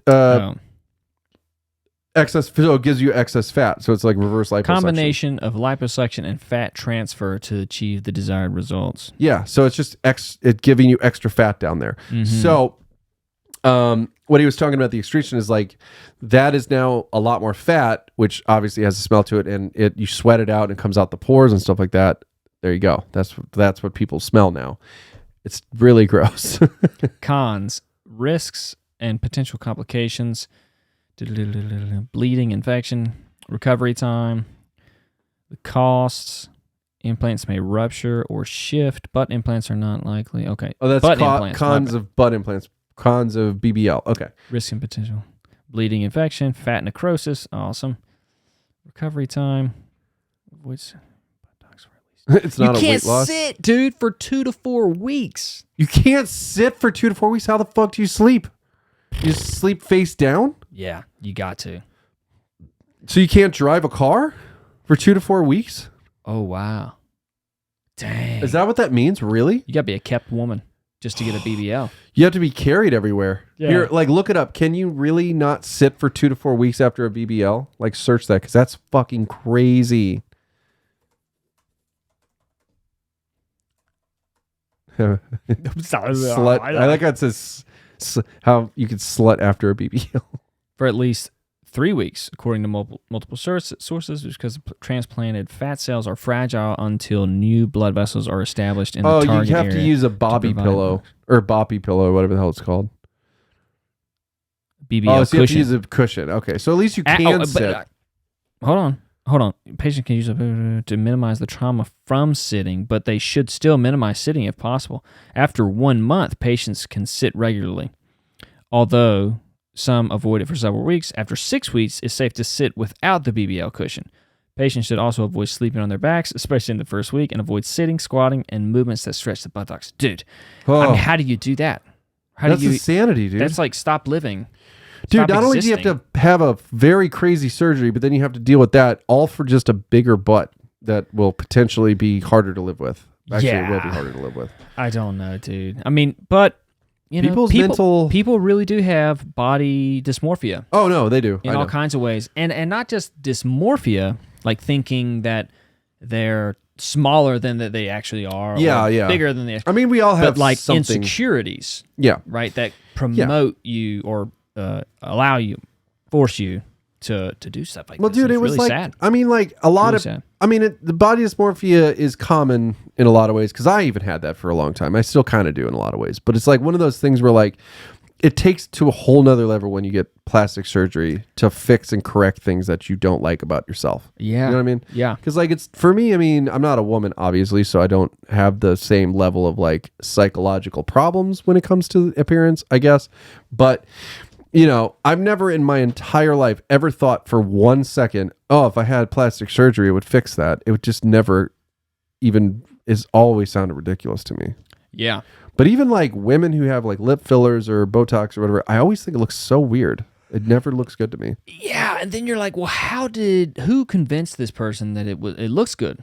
Yeah. You know what I mean? And Because it's like, I see lip fillers a lot and I'm like, but then you see a lot of girlfriends hanging out and they're like, oh, girl, you go, girl. And it's just like, it's never negative.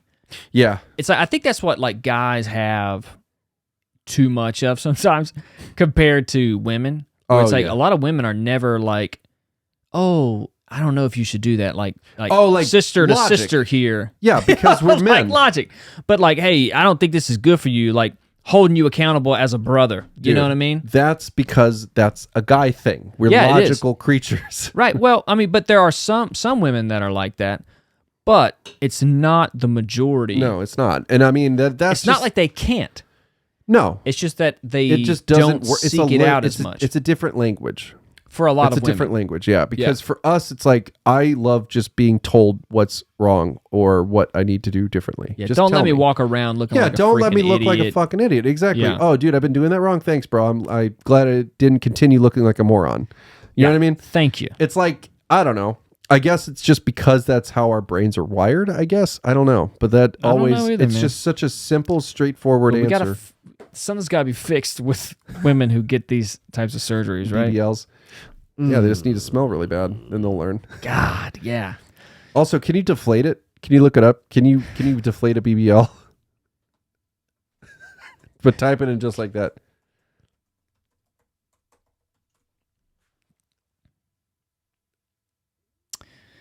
Due to weight loss and aging, the buttocks can look deflated.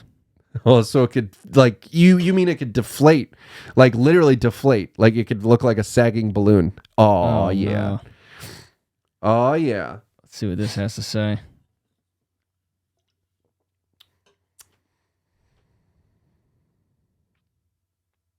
BBL inflatable mattress? What? Oh, it's for, so that's like the mattress they have to lay on.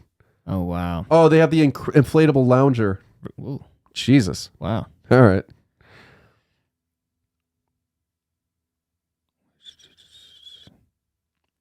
I think it's just the fat tissue not taking.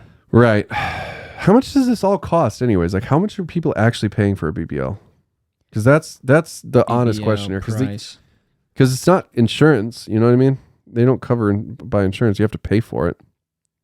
$3,800 $2,500 to to $10,000. Oh shit, dude!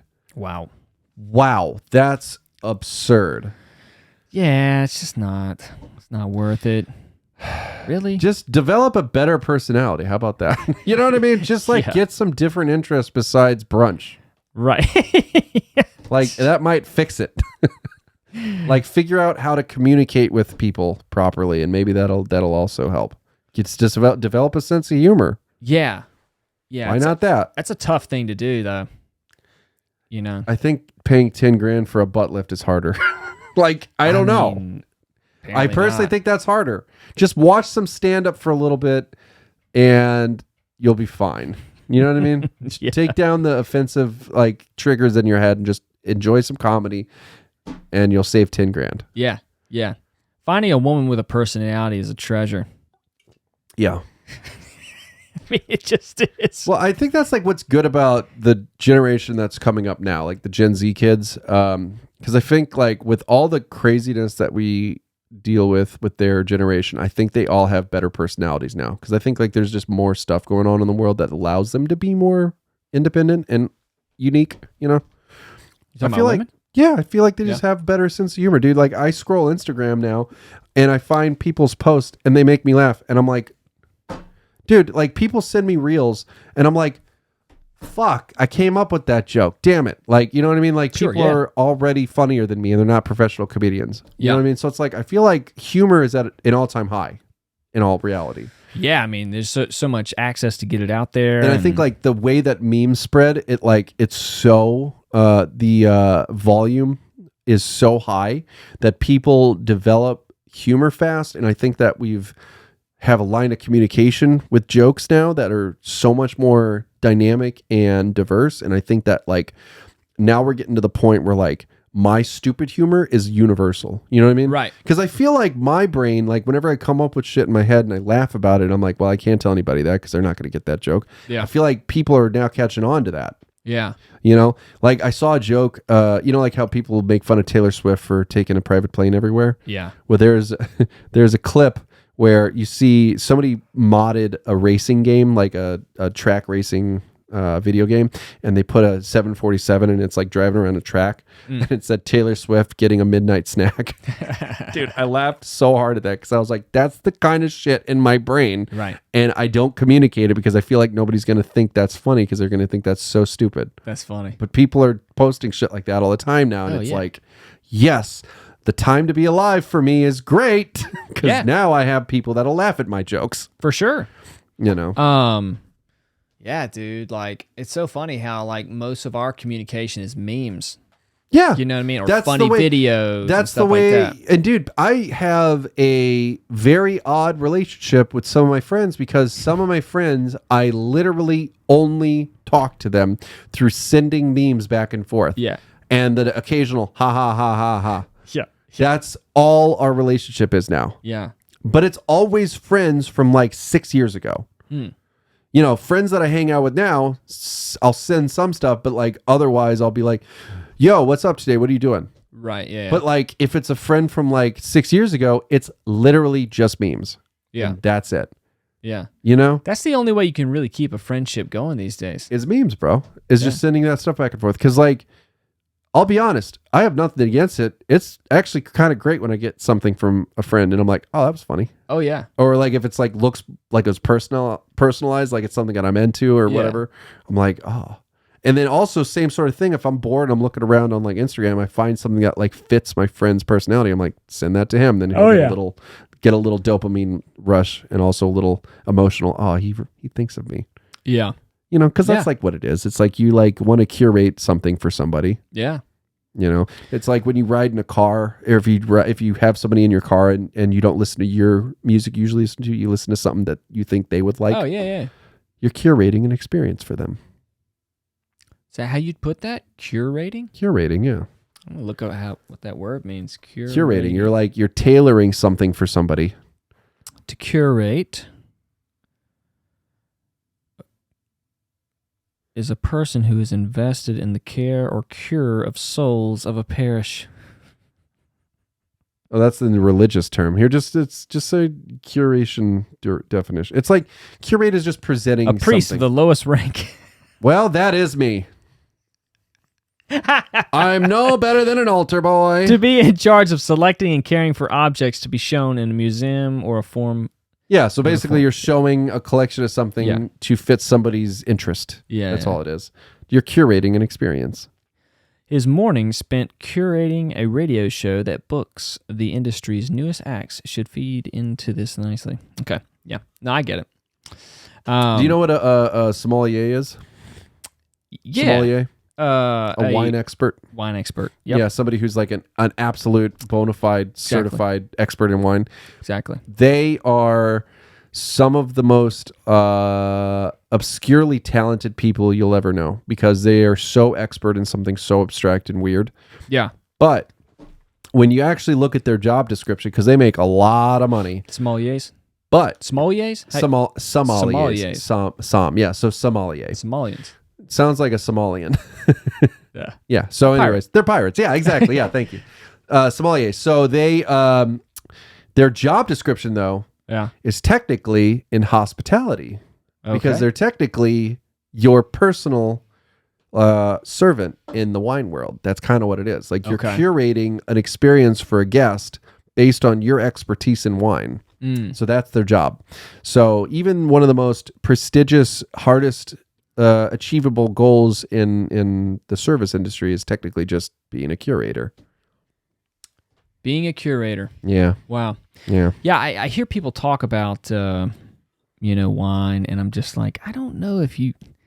I feel like the more you talk about wine, the more you think you taste the differences. Mm-hmm. You know what I mean? That's what it is, perception. Yeah. That's part of the experience, though, dude. Yeah. Convincing yourself that... No, it's not convincing. It's just... You taste the chocolate. Okay, so let me ask you something. Please. When you had your trip, did you get influenced by things around you? No, I was blindfolded. Like Bird Box? Yeah. Exactly like Bird Box. Oh, okay. So you're doing that? You're feeling around the woods? It's a You're way better blindfolded? experience than watching Bird Box. So, but let me ask you, if you felt the ground and you felt the dirt, did your mind go somewhere else? I mean, I'm pretty sure that, it would. Okay. Yeah, I'm pretty sure it would. So let me continue to ask you. If you were in that state of mind and somebody was talking to you and they started talking about clowns and horror films, would you go somewhere else in your mind? Oh, yeah. So you're getting influenced. Yeah. So let me ask you, if you have somebody who's an expert in wine and you're in a fancy dinner and you're tasting these wines and they're telling you about how all the tastes and regions where it comes from these grapes from Italy. Like, okay. And then you're starting to kind of like, I can kind of taste that now. Yeah, of course. Same thing. Yeah. Just you're not fucking blindfolded like a freak. That's right. Dude, check this out. By the way, you're really blindfolded? Yes. That seems like a nightmare. 8 hours. Yeah. That seems so scary, dude, because anytime I closed my eyes when I was on that stuff, it was like the worst experience of my life. That was the worst part. The closing of your eyes. Yeah, because all I did was just see patterns and trains crashing. Trains crash. I had a lot of trains crashing, yeah. I'm like not kidding you. That was like really a thing. With your eyes open. Closed. Closed. Like when I closed my eyes, I was trying to get it to go away because I didn't want it anymore. Like I was like very over it. So I closed my eyes and I curled up, and all I remember seeing was like all these like bright lights coming in, and then and it was like a train, and I was like, and I like opened my eyes, and I was like, huh. And then I would see like some patterns and stuff like that, and then all of a sudden like headlights, and it would do it again, and I was like, it was trains, dude. Every single time I tried to close my eyes, it was like a train crash. And that's when you were trying to go to sleep. I was just trying to get it to go away. It was nighttime, and I was like, dude, it's been like 8 hours. I need this to be done. Yeah.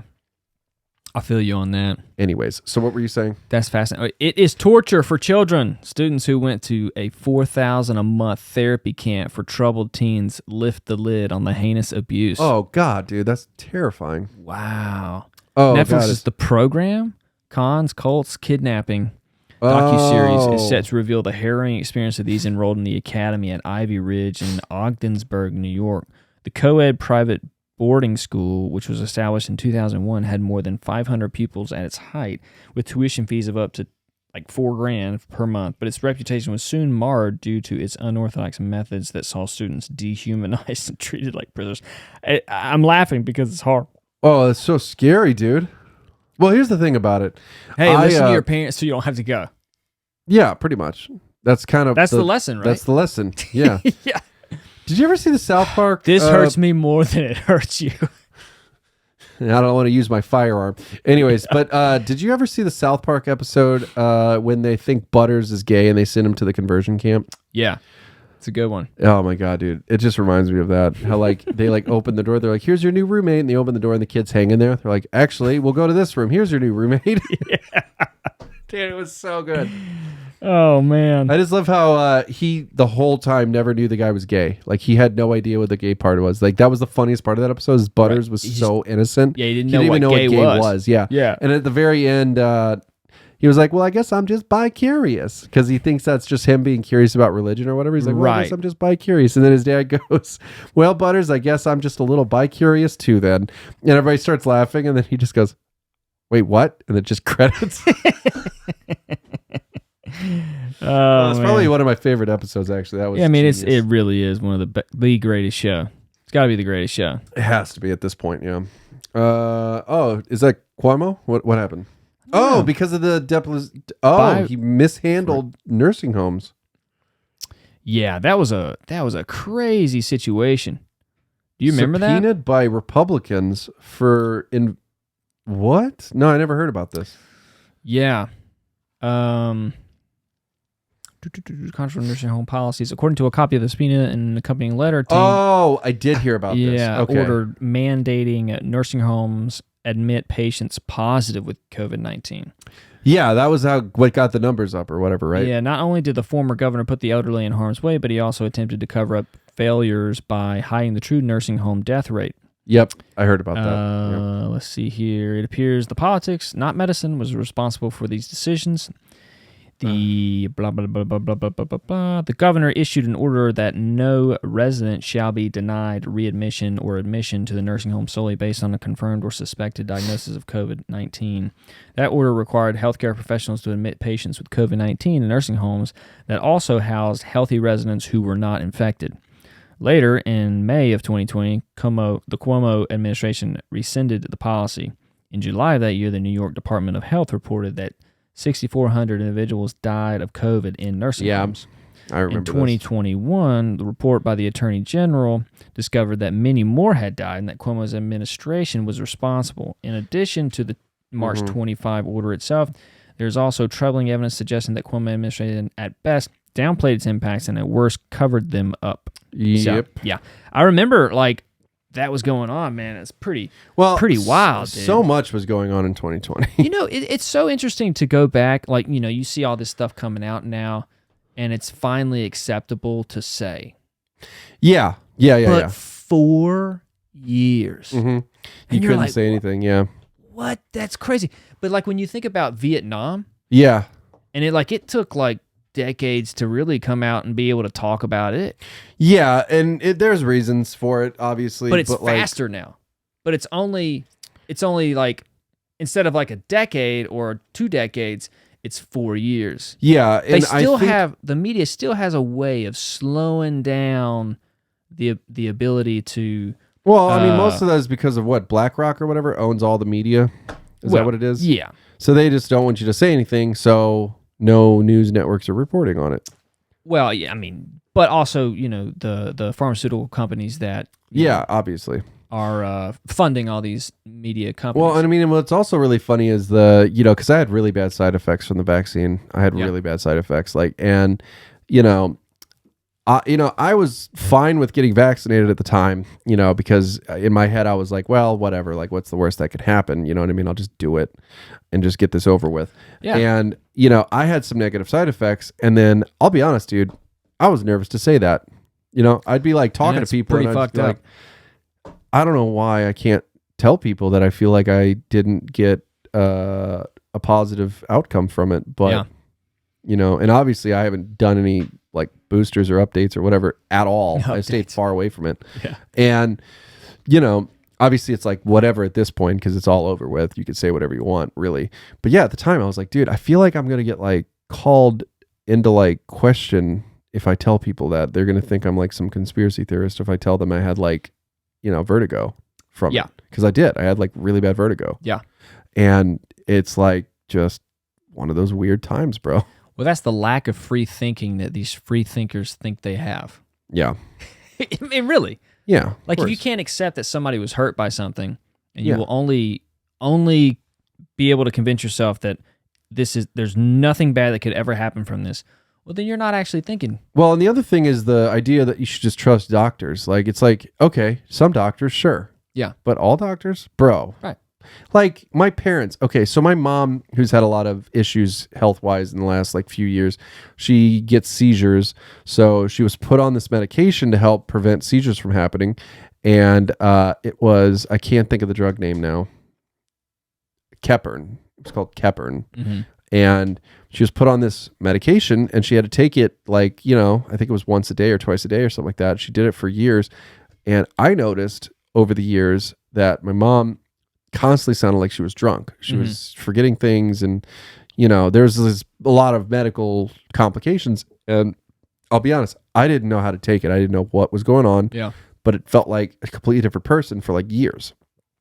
And then she had to do an overnight stay for 6 days or 5 days at the hospital, where she had to basically stay up, and they had to have all these things hooked up to her, and they were just going to scan her brain basically.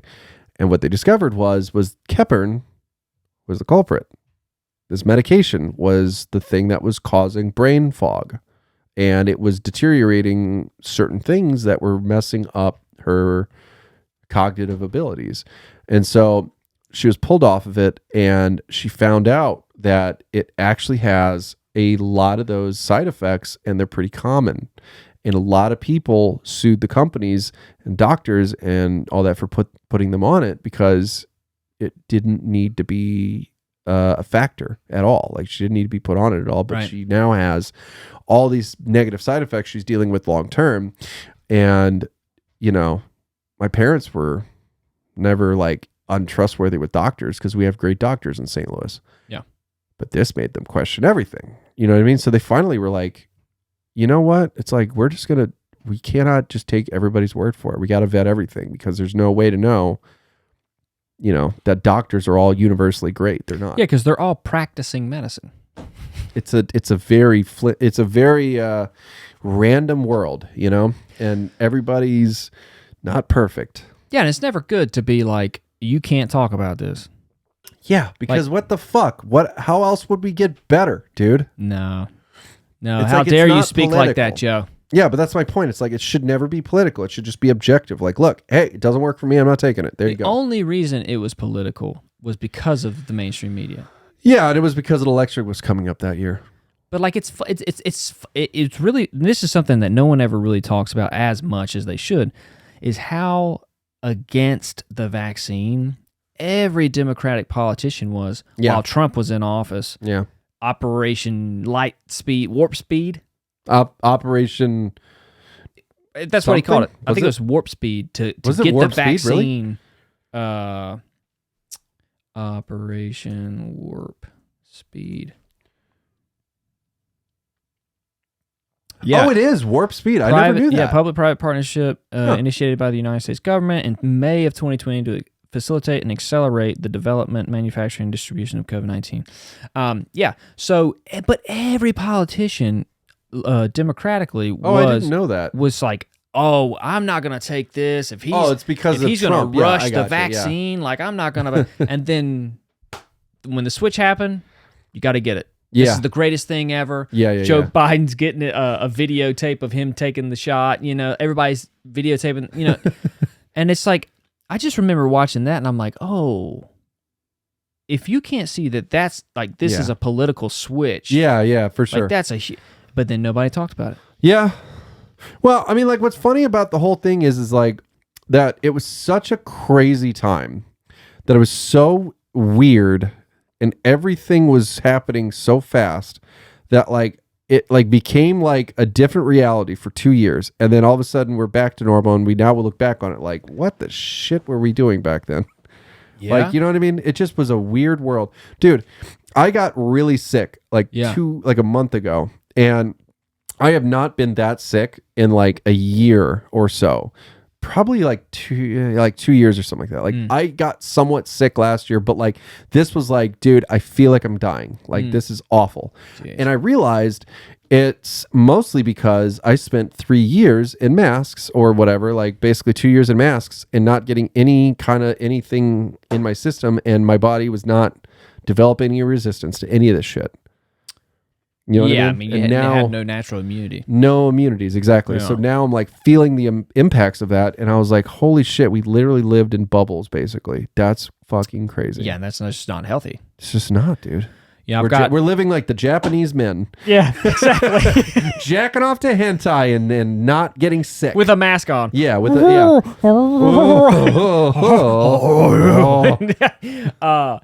But I got a friend of mine coming on the podcast Thursday, I think. Nice. Thursday, who is 20, and he had, I think he got 2 of the shots. Oh, okay. And has had horrible complications. Oh, since then? Even to this day? Yeah, dude. Oh, no. Like, he was in Stanford. He was up at Stanford last week. Really? Dude, horrible heart complications. Yeah, it's the heart complications. I've heard that before. I mean, it's insane, dude. And his parents won't accept it. Really? They will not accept it. That it had anything to do with the shot. What? Because they just, you can't. Like, when you're in the in this world, you can't accept it. even does when he it's your accept it? own son. Oh, dude, he knows for sure. he it's that? knows. He knows. And here's the thing. All the doctors he's talked to have said, yes, this seems Well, like that's it's because from medical the professionals shot. do say that. They've Yeah, said but they that. say it now. They weren't saying They it said when it back then.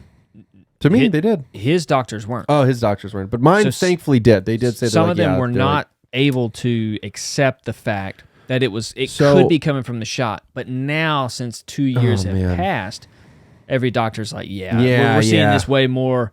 That people are getting heart complications, blah blah blah. And It's like- and he's like, yeah, I've always known this. It's like you get fired from Carl's Jr. and they're like, yeah, don't get that Baconator. Right. Now that I'm fired, Yeah. that shit's terrible. But for it's like you. it separated him from his own family, dude. That's horrible, Like dude. nobody believes him. Nobody. But why was this? And what's so crazy is this has now become a divisive point. Like it's like you coming out of the closet or something like that. You know what I mean? It's like become like you not having a fair reaction to a vaccine that was rushed through development somehow is now getting you ostracized. That's crazy. Yeah, it is crazy, but it makes sense because it's sold to the party that this is 100% safe and effective, right? And you must believe that. Thus, Sounds you like a must. car salesman. Thus, you must get it. You must get this, right? And if you think otherwise, then you're not a part of the group. Well, here's what's funny. Do you know why I need them? So if you accept your friend and their negative side effects, You're now part of that side of it instead of our side. Yeah, they're going to ostracize you. So you can't attach yourself to that. You can't even think for a moment that is even a But thing. here's what's funny though. I feel like I was able to toe that line because I was a pretty good moderate when it comes to political stuff as a whole. I don't really associate with anything. I'm just more logical, but I do got to say I have talked to people that are very much on the left side and I have said pretty casually like, "Oh yeah, I had a horrible vertigo reaction from the shot, so I'm not getting the next booster." Yeah. And they're like, "Really?" And I'm like, "Yeah, no, I had vertigo from it, so I just can't take it because it triggers vertigo for me." Yeah. And they're like, "Huh. All right." And they don't argue. So I feel like I was able to at least like And this is in 2023. pretty much right after like 2022 and 2022, So later. 2021. Yeah. Yeah. But not like right after the shot, yeah, but yeah. like maybe like months after I started saying it because I knew immediately it was from that. Yeah. Because, dude, I told you what happened when I yeah. got the second shot. Like, because I got the first shot and I was like pretty sick. Yeah. And I got over it and I was like, all right. And I got the second shot because it was a 2-part shot. You had to get 1 and 2. Yeah. So the second shot, it was so bizarre, dude. It literally basically felt like I was going through like getting shot with a tranquilizer. Because like I literally was so dizzy. And so I felt like I was drugged at a party or something like that. I felt like I got like a roofie or something like that. Yeah. It was so bizarre. And I remember like the same day I was like, I got to get like juice or something. Because I heard like Pedialyte or juice or something like that will help you. So I like ordered on the delivery robot back when that was a thing, wow. the little delivery Yeah. robot. So I ordered like juice, coconut water, and Pedialyte, and the robot went up my path and I opened the door to get it, and I immediately, as soon as the sunlight hit my face, I passed out. It like I fell forward and hit the concrete. And my neighbor literally was standing there and he was like, "Holy shit." And he like ran over and he got me up. And I was like, "Oh, is a robot here?" He was like, "What?" I don't think you told me this, dude. Yeah, I definitely told you the story. Yeah, I fell and I hit my head like right on the concrete. And my neighbor was freaking out. And all I remember is me literally opening the door and me like getting up. Yeah. Damn. And so he was like, "What do you mean? What robot? What do you mean?" I was like, "There's a robot with juice in it." And he was like, "You're really losing it, aren't you?" And I was Yes. like, "No, I'm dead serious. I was like, "There's a robot right there with juice." And he was like, He's telling the truth. he was like, "Really?" And I was like, "I got to unlock it on my phone. I'm so sorry, dude. I passed out. I'm so sorry." And he's like, "Why are you so—" And he was like bewildered by the whole encounter. Oh, that is a But I did strange get one. up and I was like, "Oh," and I unlocked it and the thing popped open and I got the juice and he was like, "Oh shit, you weren't kidding. You sure you're going to be okay?" But it was like, anyways, so I passed out and I just remember like after that, like I was like, oh, this is serious. I'm really fucked up from this. And so I tried going to sleep that night, and I woke up and I had my first like serious vertigo attack, and it was a nightmare, dude. Yeah. Horrible. Like, people out here weren't able to accept the fact that there could be side effects because, one, the only news sources that they were consuming were saying, if you think this, you're a conspiracy theorist. well, it's both. I think it was extremes on both sides. It was either No, for sure. I'm just saying the people out here who couldn't accept the side effects. Yeah. The only news sources they were going to were telling them everyone who is saying this is a conspiracy theorist. Yeah, they were basically so you're like, shamed, oh, well, I can't shamed even into think thinking that. this way no matter what. Yeah, exactly. And then when you bring it up, they're just like, I can't even think about this. Well, it's like everybody didn't have the same reaction as me. Like everybody has their own reaction because I feel like I've talked to plenty of people that are like, yeah, I had no side effects. It was fine. And I was like, all right. But then at the same time, I'm like, but then why did you even get the shot? Because I feel like you're not going to, if you get COVID, it's not going to bother you. Yeah. Plenty of people who didn't have the shot had COVID and it was like bad, but not like horrible. My buddy's dad, who disagrees about the whole side effects coming from the shot. Oh, yeah. Has had 7 shots. COVID 4 times. What the fuck? 7 shots? Yeah. So what, boosters? Like he just got getting boosters? He's got 2 main one and then shit, 5 dude. boosters? Holy hell, dude. I love how useless that little card is now, by the way. Yeah. But dude, think about that. Like you had to get that card. That card was everything. That was your passport. Yeah. I got that card. I know you got that card. I should have got that card through you, you know what I mean? But that's crazy that was a side hustle. Somebody was like, I'm going to make these cards for people. Dude, they're like, fuck yeah, I'm going to break out my printing machine. I don't have to make fake IDs anymore. I can make COVID cards. Yeah. But I mean, at the same time, it wasn't even like that hard because you could have a religious exemption, right? That was a thing? Yes and no, because at Equinox, I claimed a religious exemption, but they were like, but you still have to get tested every week. Oh, so you had to get tested. So you got to spend money on a test. Oh, and back then they were expensive. Yeah, they were. Oh, shit. I got a card for that, too. Really? Well, I fudged it all. Oh, that's funny. Yeah. I mean, it all makes sense. Here's the thing. I should have done what you did, but I was obedient. I was obedient and I obeyed and I... Well, out here, it was very draconian, dude.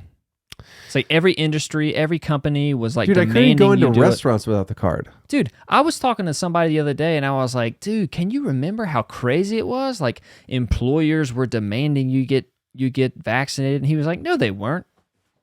What? Of course they were. What are you talking about? Dude, my studio He's like, required my employer didn't ever say that. And I'm like, yeah, okay. Is that the only employer that exists? Yeah, it's anyways.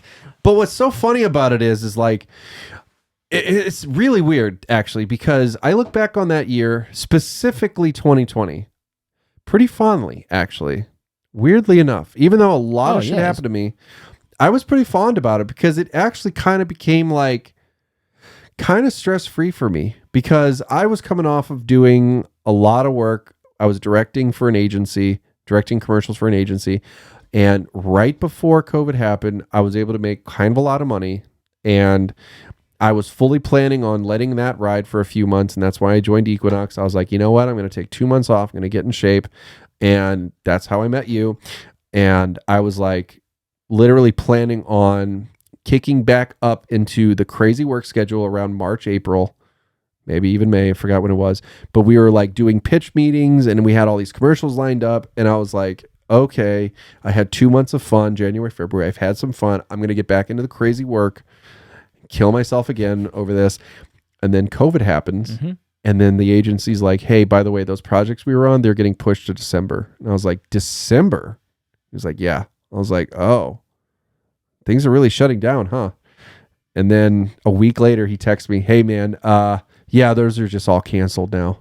And I was like, oh, so what do I do? Yeah.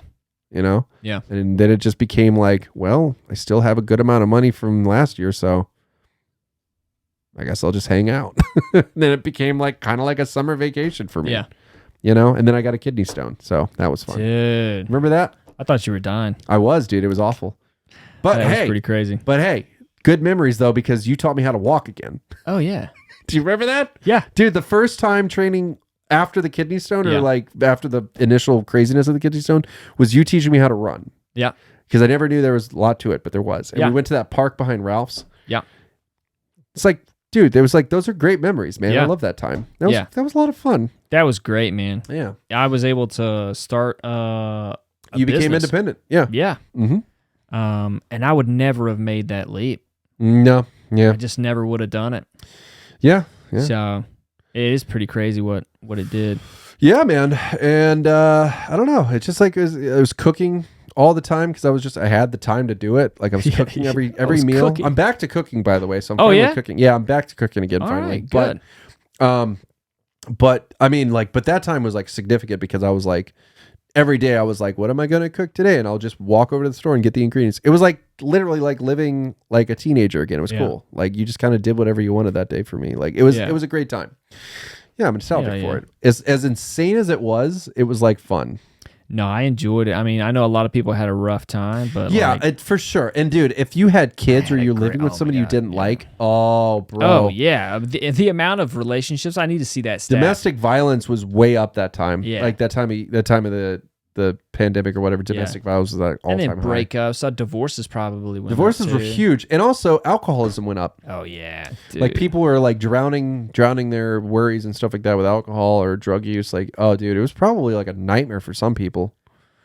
Yeah.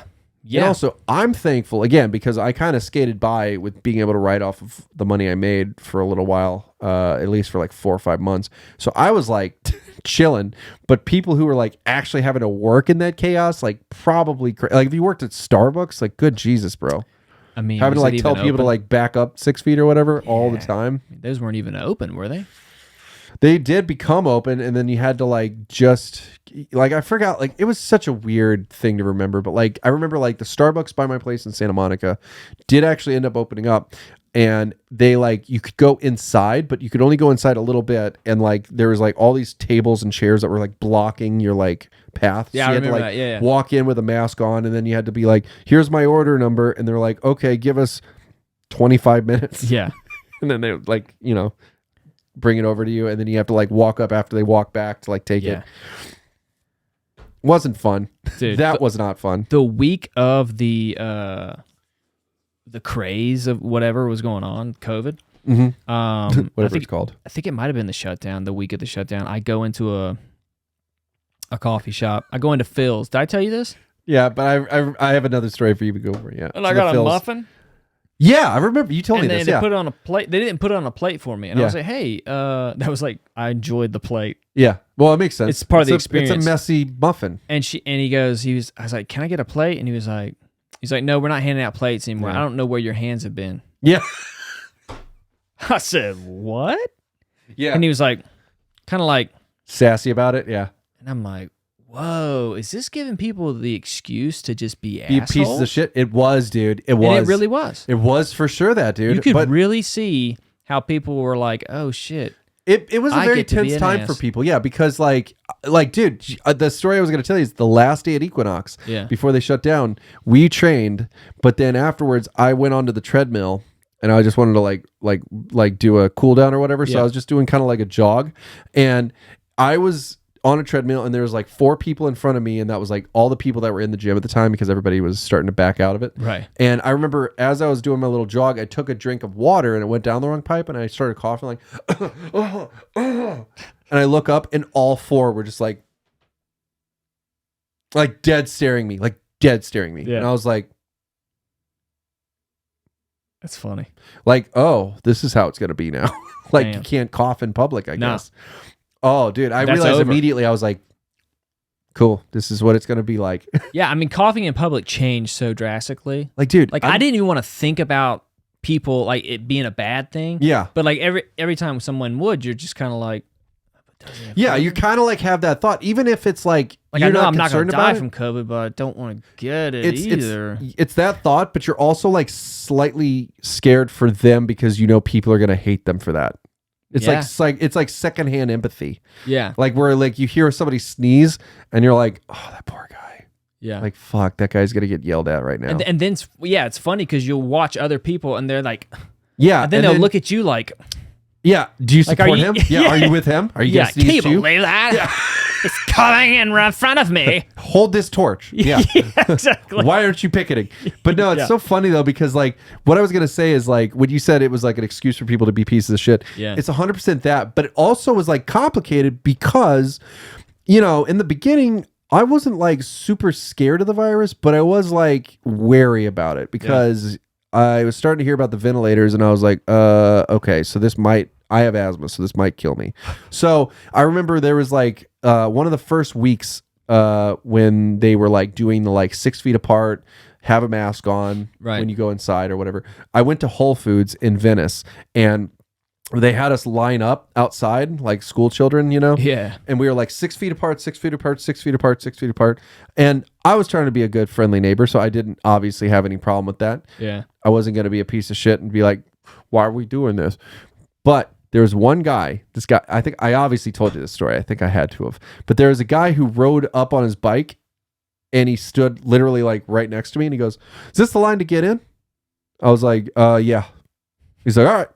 Gets off his bike and he stands like right behind me. And everybody else is obviously doing the 6 feet thing. So I was just like, do you mind just like, you know, stepping back a little bit? And he goes, I'm not going to cut you. Like cut in line. And I was like, no, I mean, it's not that. I mean, it's just, you know, because of the 6 foot thing. And he goes, all right, man. You don't have to be a dick about it, but all right, man. And I was like, I'm not being a dick about it. I'm just asking if you can't stand right on my neck. That's all. Yeah. And he goes, no, I just think it's a race thing. Because he was a black guy. And I was God. I was like, dude, don't start with that, bro. Come on.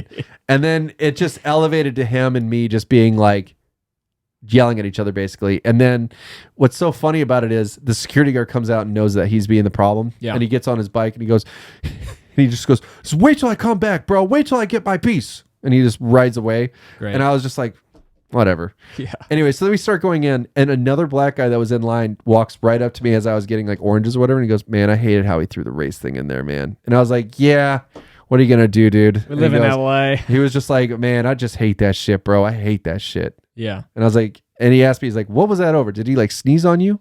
And I was like, no, he was just standing too close. Yeah. And he goes, man, people make everything out of nothing, bro.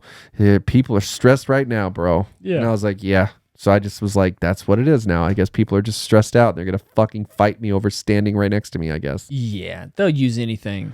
It's so crazy. I heard somebody talking the other day. It was like, he's like, I'm trying not to like, not say what I want to say anymore because I'm trying not to be so worried about triggering people.